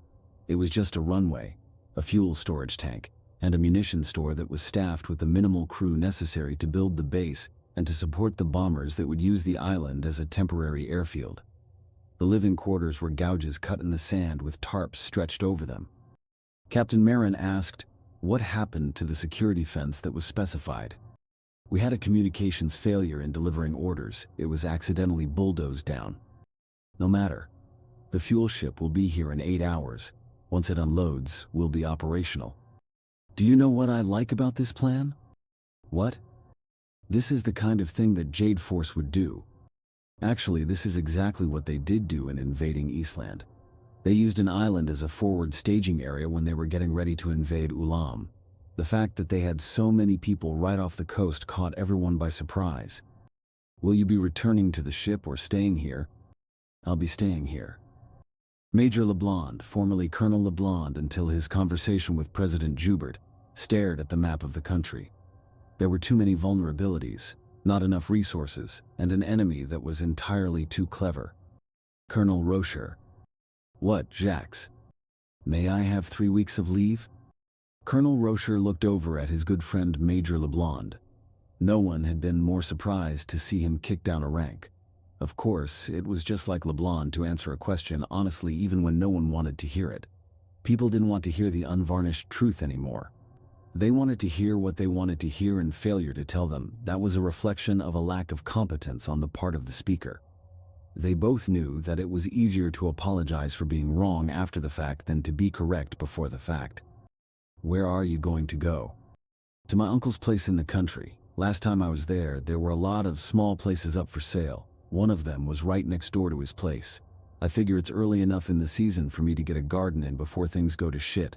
My family can get by with fresh vegetables, a bunch of chickens for eggs, and maybe a goat for milk. If you find more than one place, let me know. I may send my family down there too. I hope I have enough time. I'll cover for you. Get out of here." Sword Flavia said, "There's gotta be more helium around here than that." "There isn't. We need 31 canisters. We found 8. Send a raider up to the capital to buy 23 more. It'll take all day. Send him. We'll have to push everything back to Friday." "Okay. Make sure that he gets full ones. Can't you control that truck better than that?" "I'm doing the best that I can. You're all over the road." Cart Terrence muttered, "I'm going to get pulled over for drunk driving." He was seated in the back of a van at a driver's station. He was wearing what looked like a diver's mask, but it was actually a 3D screen streaming video from 2 cameras in the garbage truck that was 100 yards ahead of them. Every time the van hit a bump in the road, he moved the steering wheel and the garbage truck swerved. "How much further do I have to drive this thing?" "Only 2 miles. I'm slowing down." "Whose crazy idea was it to use a remote-controlled garbage truck?" Sword Hang answered. "You were there." It sounded a lot easier in theory than it is in practice, Cart Terrence grumbled. We're about to the burger place. Maybe I can do a better job of it when I'm not getting bounced around. Just hold on a minute. Sword Hang chuckled. What's so funny? Every time I go into battle, it seems that everything starts going wrong and nothing goes right. And? Welcome to war. Shut up.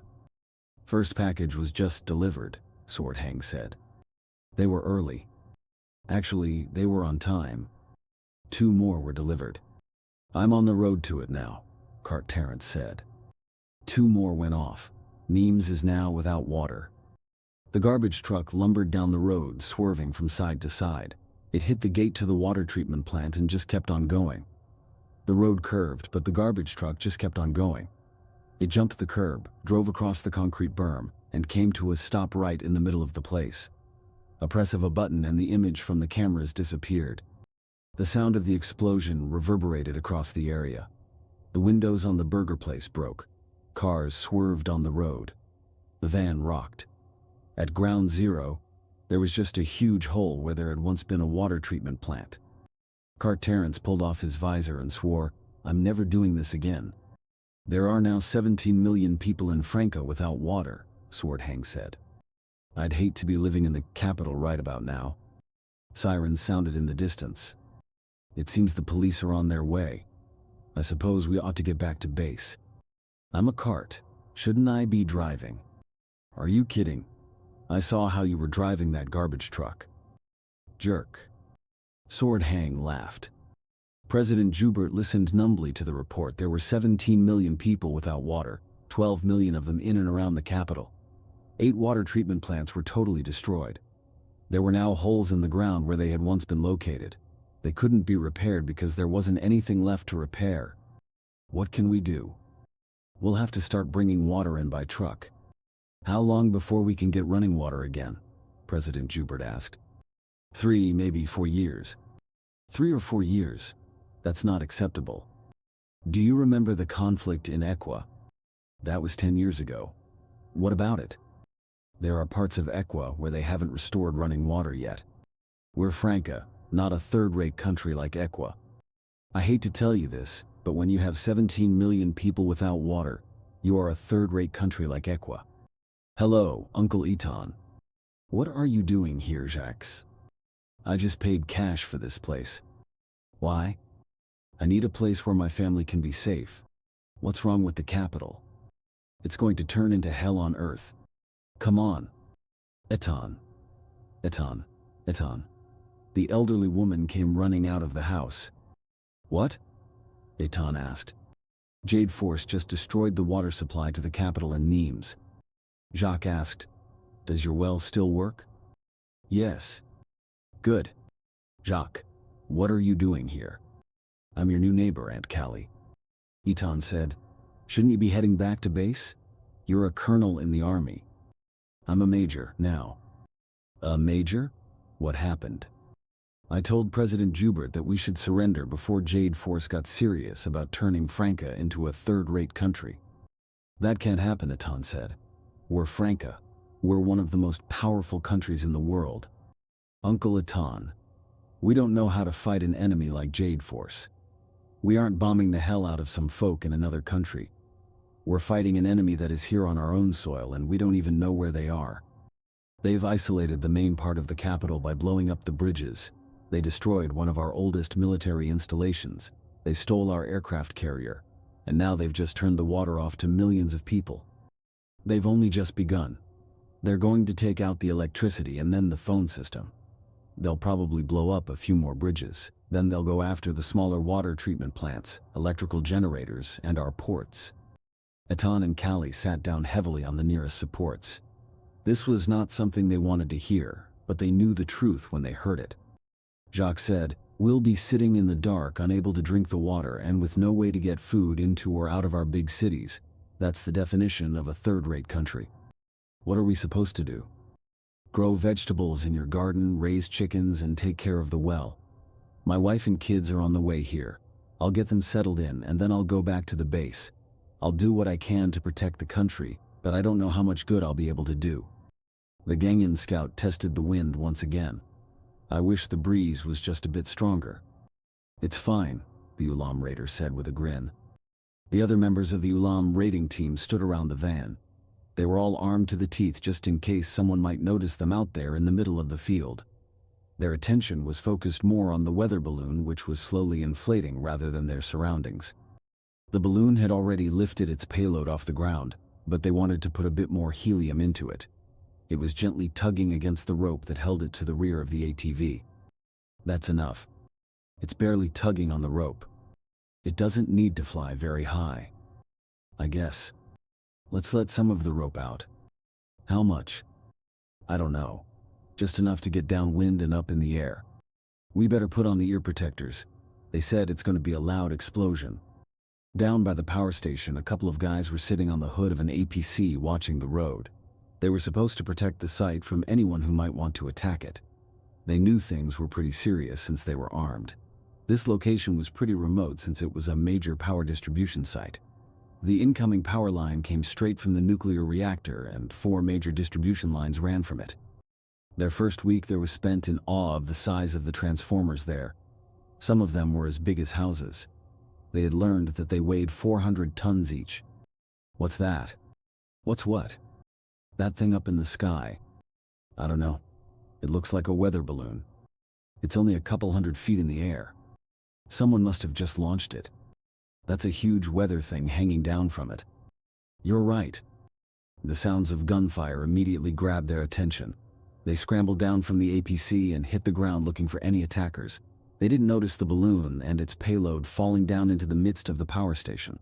The explosion took them completely by surprise. No one was killed by it, or the ball bearings that were sprayed through the air. Enough of the ball bearings hit the sides of 2 of the transformers to create holes in the casings. The oil used within the transformers started draining out onto the ground. The more oil that drained, the hotter the transformers became. Finally, the oil caught fire. Now the current running through the transformer and the heat from the burning oil were combining to heat the transformer even more. A critical temperature was reached in first one, and then another transformer exploded in a giant jet of flame. The orange flames shooting up from 2 of the 6 transformers could be seen from 10 miles away. The fire from 2 burning transformers heated up 2 of the other transformers. The heat increased the pressure inside. The pressure relief valves blew just as they were supposed to. The oil inside those transformers caught on fire. At 23 other locations around Franca, similar balls of fire were seen as large transformers at major power stations blew up. The country of Franca went dark. Welcome to the Stone Age, compliments of Jade Force. The first week without water and power felt like a season. In the cities, the soundscape changed. No traffic roar, just the scrape of buckets, the thump of stairwells, the pop of distant fires. At night, the capital became a sprawl of stars and sirens. Amateur radio nets turned into lifelines. Call signs, grid squares, short bursts of rumor and relief. Who had a working well? Which clinic still had insulin on ice? Where the army would hand out water at dawn if the truck made it through. By the second week, the country was inventing new rituals. Office towers emptied, basements turned to bunk rooms, rooftops to watchposts. Cafes lit with candles sold boiled potatoes by the cup. A barber set up a chair on the sidewalk and took soap and wheat in trade. The rich were still rich. Generators thumped behind high walls, but even their gates were open more often, if only to keep the crowds from battering them down. In the palace never shrank into not yet. Jubert's cabinet broke into 2 camps that had little to do with parties. Those who believed surrender would end the humiliation, and those who believed surrender would begin it. The Secretary of War did not return after his resignation. No replacement was named. Draft our position, Jubert told his foreign minister at last. Terms that preserve dignity. Dignity is a currency, Mr. President, she replied carefully. Ours is devalued. Still, she wrote, cease fire pending talks, restoration of utilities as a confidence-building measure, prisoner exchanges, an independent commission to investigate excesses. It was a letter for a world that had power, paper, and time. Across the sea, Morales read 3 memos in silence, projected GDP contraction, tourism collapse, and a single line item that perforated him: transformer lead times extended to 18 24 months. He circled months and wrote years. Then he asked for options that were not fight harder or wait longer. Back channel, his defense secretary said. We test whether they want capitulation or choreography. Choreography? They prefer you to walk yourself to the stage. On the island base, Captain Marin stood at the edge of the runway and watched a line of bombers taxi without lights. The fence that should have been there was still a smear in the sand. The fuel ship, late by a day, had finally bled its tanks into bladders hidden under canvas. The plan was no longer stupid, it was committed. Weather window opens in 6 hours, the ops chief said. We can be over Mazera by sunrise. Marin nodded, then listened, really listened, to the night, the surf, the diesel heartbeats, a faint mechanical thrum that wasn't theirs. He filed the thought like a splinter he could not yet see.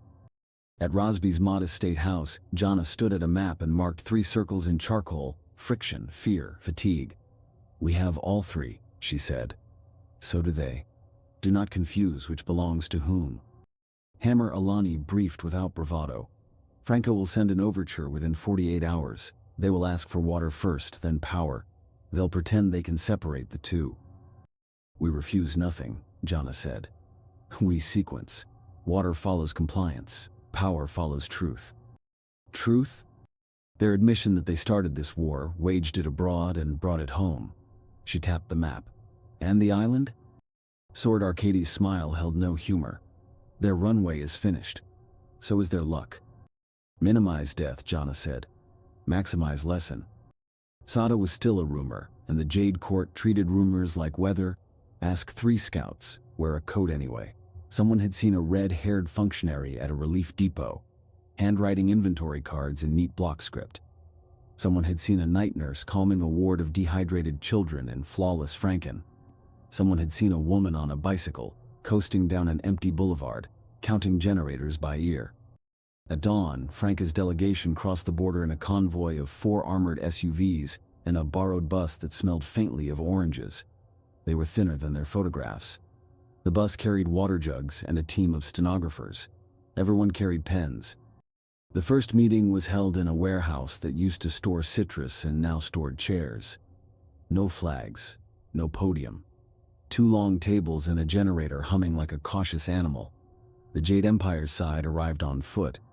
Before we start, said the Jade envoy, a shield whose badge had been polished but not new, drink. They poured frank water tasted of chlorine into tin cups. The foreign minister did not swallow at once. She looked at the shield and then at her own reflection in the surface. When she drank, she did so as if signing. We come to restore normal life, she said. There is no normal, the shield answered. Only a life you can live. She slid a single sheet across the table. 30 days. Prisoners. Public acknowledgement. Demobilization schedule. Access. No oratory. No adjectives. Jubert's signature line remained blank for now, but the letters in his name had already been practiced to death in the margins of his advisor's notebooks. On the island, Captain Marin's splinter became a wound. The thrum he'd heard at midnight returned as dawn deepened, a sound more felt than heard, broad and patient. The ops chief said it was nothing. Marin said it was something. Then the horizon lifted, once, twice, as if some colossal fish had flexed below it. The radios coughed into static. A single bomber, halfway down the strip, coughed as well and rolled to a stop. Electronics anomaly, a tech shouted. No, Marin said, and this time he knew. Observation. He pointed seaward. The surf did not return. It rearranged itself. Out beyond the reef, a line of identical wakes moved in slow unanimity. Not ships, not quite. Barges? Batteries, Marin thought, before he understood the pun.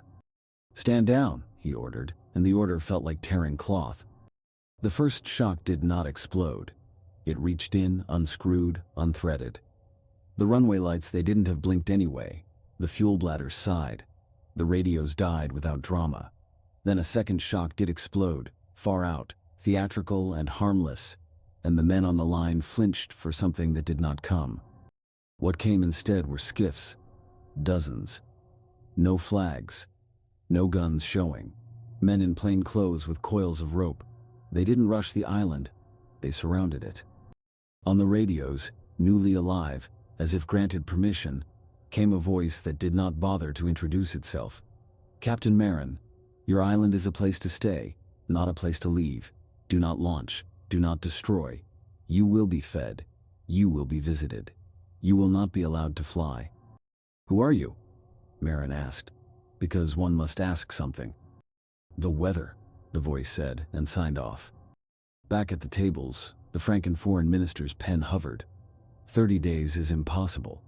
Our committees. "We'll have chairs again when the water runs," the shield said, not unkindly.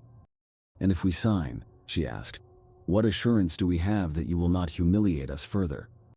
"You are not humiliated," the shield said. "You are consequential. That is why you are here." A stenographer on the bus wrote that line in the margin and underlined it twice. Morales' emissary arrived the next afternoon and asked for a corridor, a month of grace for trains to crawl, for ports to breathe. He offered concessions in bundles like bread, tariffs, swaps, a humanitarian pact. Jade's reply was a map and a schedule. 3 weeks, the envoy said when he called home that night. Not a day more, and they want a broadcast. "A broadcast?" Morales asked. "They want us to tell the truth on our own television, about who we sent, where, and why. They'll supply the electricity for an hour." Morales laughed once. It sounded like coughing. "An hour," he said. "Book it." In the capital, the hospitals learned to do more with less and then less with less. The amateur radio nets started reading names at dusk. Who had water? Who needed a nurse?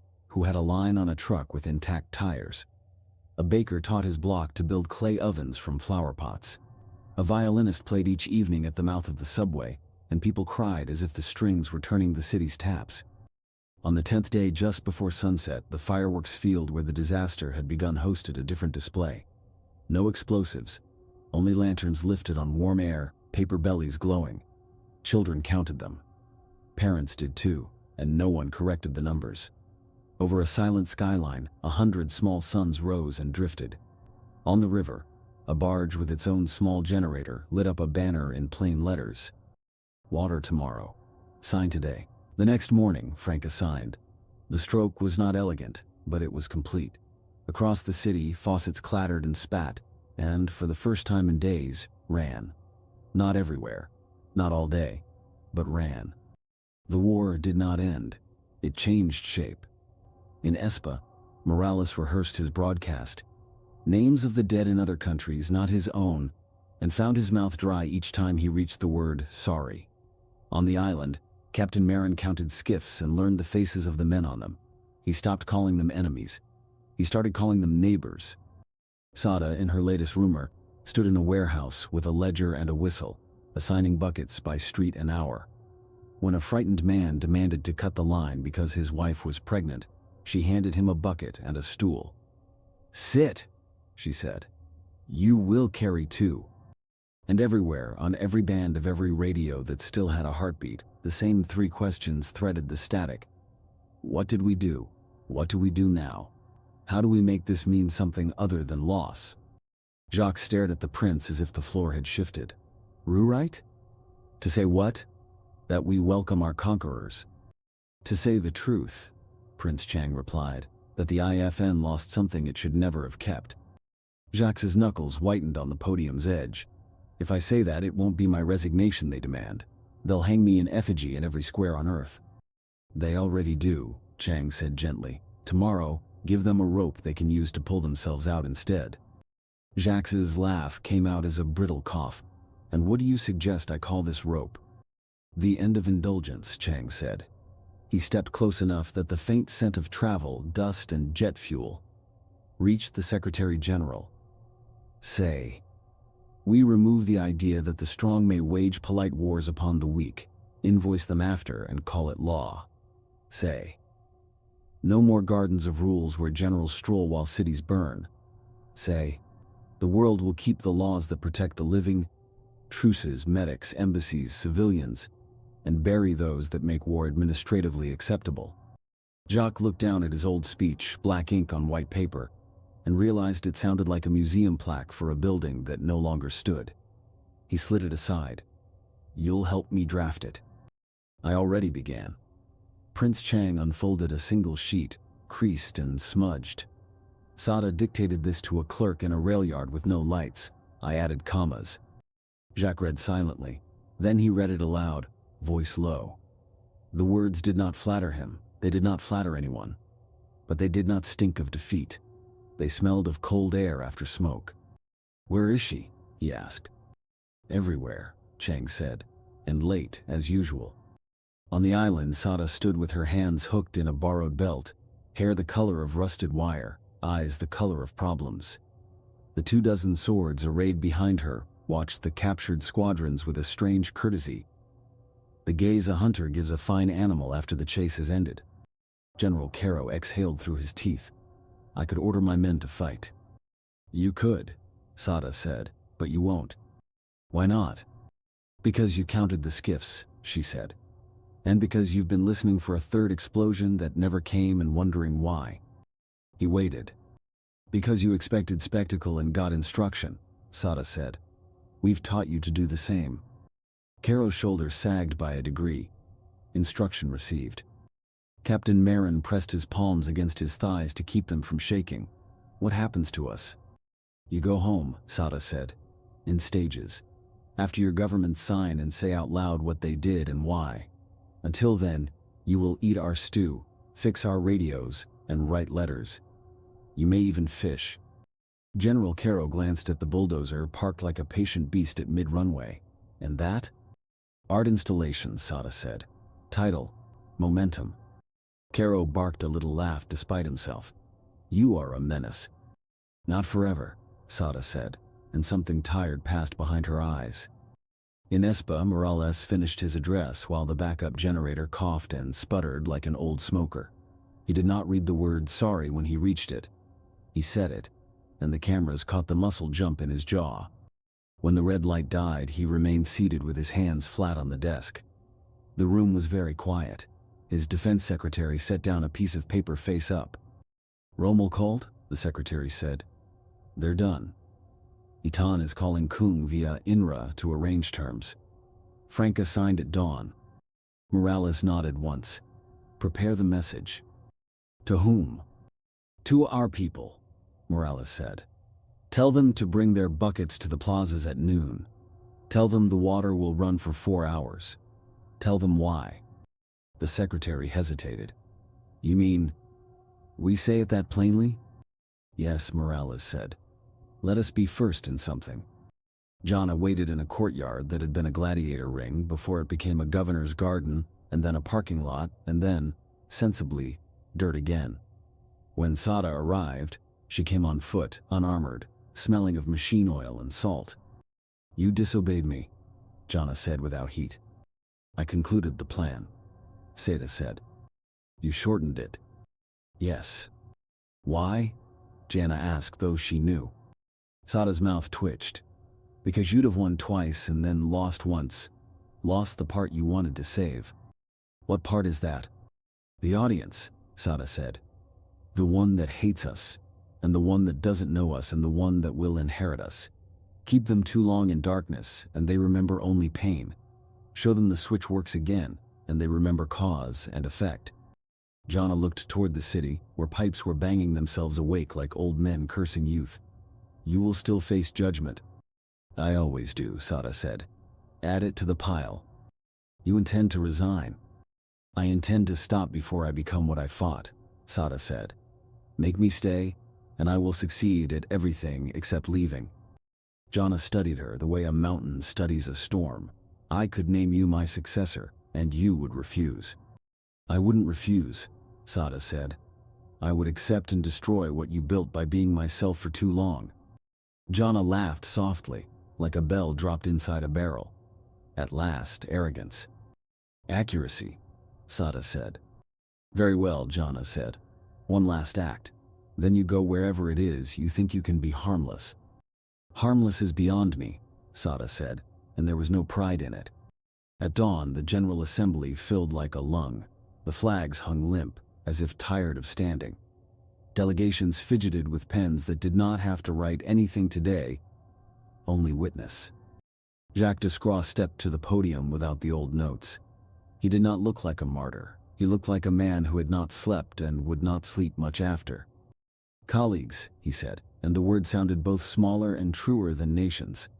"We meet not during peace but at the end of a mistake. We thought that because we wrote rules for war we also wrote its meaning." He let the murmur run and die. "The Swiss treaties put velvet on the hammer," he said. "We swung it more often because we liked the feel."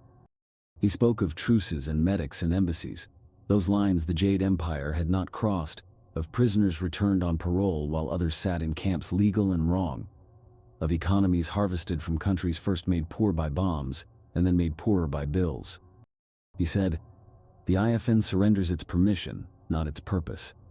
Then he read the resolution drafted with Prince Chang's commas and Sada's bones: repeal of the two Swiss treaties, affirmation of protections for civilians, wounded and neutral envoys, enshrinement of a new clause: no nation may profit by war. Reparations, where owed, would be paid from the personal fortunes of those who ordered illegal acts, not from the taxes of those they ruled. Armies who fought abroad would finance the return of those they displaced. He finished with words that had not been on any paper 10 minutes earlier. "We believed peace was paper," he said. "It is practice. We will practice it." The room did not break into applause. It exhaled, some in relief, some in rage, many in the same careful silence with which surgeons unglove after a hard case. Prince Chang took the podium next and, in the name of the Jade Empire, accepted the surrender with the exact number of words needed and none spare. He did not gloat. He did not smile. He raised one hand when he finished, not to be cheered but to point at the gallery, where a row of chairs held the families of men whose names had been on old IFN warrants, and at the translators' booths, where hands signed the moment for people who would judge it by deeds, not sound. On the island, Sada walked the line a last time. She stopped beside Captain Marin. "You're a better officer than this plan deserved," she said. "You're a better waitress than I was a captain," he answered dryly. She grinned despite herself. "When you go home, fix one thing no one has asked you to fix. Then fix two." "That's an order?" "A superstition." He lifted a hand in a half salute. "And you? Where will you go?" Sada shaded her eyes and looked toward a horizon that finally felt unarmed. "Some place that needs fewer speeches." "Those places are dangerous," Marin said. "I know," Sada said, and for once the word did not sound like permission. It sounded like peace trying on its first day of work clothes. That night, a dozen cities held vigils without torches or fireworks, paper lanterns, bucket lines, relay races of silence as taps turned and stopped on schedule and turned again. On the river near the IFN building, a barge drifted past with a single line painted on the side: "No more gardens of rules while cities burn." Most who read it did not know whose words they were. It did not matter. They would repeat them anyway, to their children and to their mirrors and to the men they voted for next. In a small room far from any podium, Sada set down a badge that had been heavy for too long and picked up a pencil. On the page she wrote 3 names: Venu, Palermo, Besland. She drew a circle around them and, beside it, a single sentence that could have been a promise or a threat or a prayer. "Remember before you forget." The chamber screens flashed tally light by tally light as each nation cast its vote. No speeches now, no flourishes, only the discreet press of a button and the soft clack of the clerk's mechanical counter, old-fashioned by design, incorruptible by crash or surge. Resolution 3. Nullification of Swiss INT, adopted. A second roll call began. Resolution 4. Surrender of the International Federation of Nations to the Jade Empire with attached instruments and schedules, adopted. There was no cheer, no hiss, no scattered applause. Heads of state sat very straight in chairs that had not been built for them, hands either steepled or clenched or folded as if in prayer. What moved was not sound but breath, thousands of lungs releasing a century of habits. A murmur rippled through the press gallery when the Jade delegation entered. No uniforms, no medals, no capes or crowns, only dark jackets and contract cases. At their head walked Penno Civil and Prince Chang of Kung. Behind them came 3 clerks with seal kits and a single black book thick enough to have opinions. Descroix stepped back from the rostrum. His prepared remarks lay face down. His new speech, 3 pages, crowded with crossings out and the prince's commas, was already history. Pen Civil did not take the podium. She set the black book upon it and opened to a ribboned page. "By clause and custom," she said, her voice carrying without effort, "the surrender of a supranational body requires a visible contract witnessed by those bound. The heads of state will approach in the sequence agreed." A narrow table had been placed center floor, neither high nor low, precisely at the level where equals look each other in the eye. One by one, the leaders came. The formula was simple: sign, seal, receive a duplicate, and, most important, speak a single sentence into the chamber record beginning with "we accept." How they finished it would matter to their people. The first, the president of Rommel, said, "We accept responsibility for war waged and debt owed, and we accept the end of Swiss as license." The prime minister of Franca swallowed, then, "We accept that we made war an industry, and we accept that our payments shall not be taken from the poor." The president of Espa's voice roughened on his line. "We accept that strength without wisdom is ruin, and we accept the terms that return water before pride." There were others, short, long, halting, bitter, each a needle through the old tapestry. When Etan's president approached, he paused to bow, not deep, but honest, to Pen Civil. "We accept so that fewer die learning the same lesson twice." "Recorded," she said, and stamped the crimson seal that turned spoken shame into a binding future. At the close, Prince Chang ascended. "In the name of the Jade Empire," he said, "we accept the surrender and the charges we have set for ourselves, to refrain from profit by war, to punish only the guilty by name, to send prisoners home on their word, to treat embassies as sacred, to honor truces, to bury Swiss and keep the protections that were never its to grant." He closed the black book, and with that soft thud the century behind them ended. Across the sea, the forward basin sand became a classroom by noon.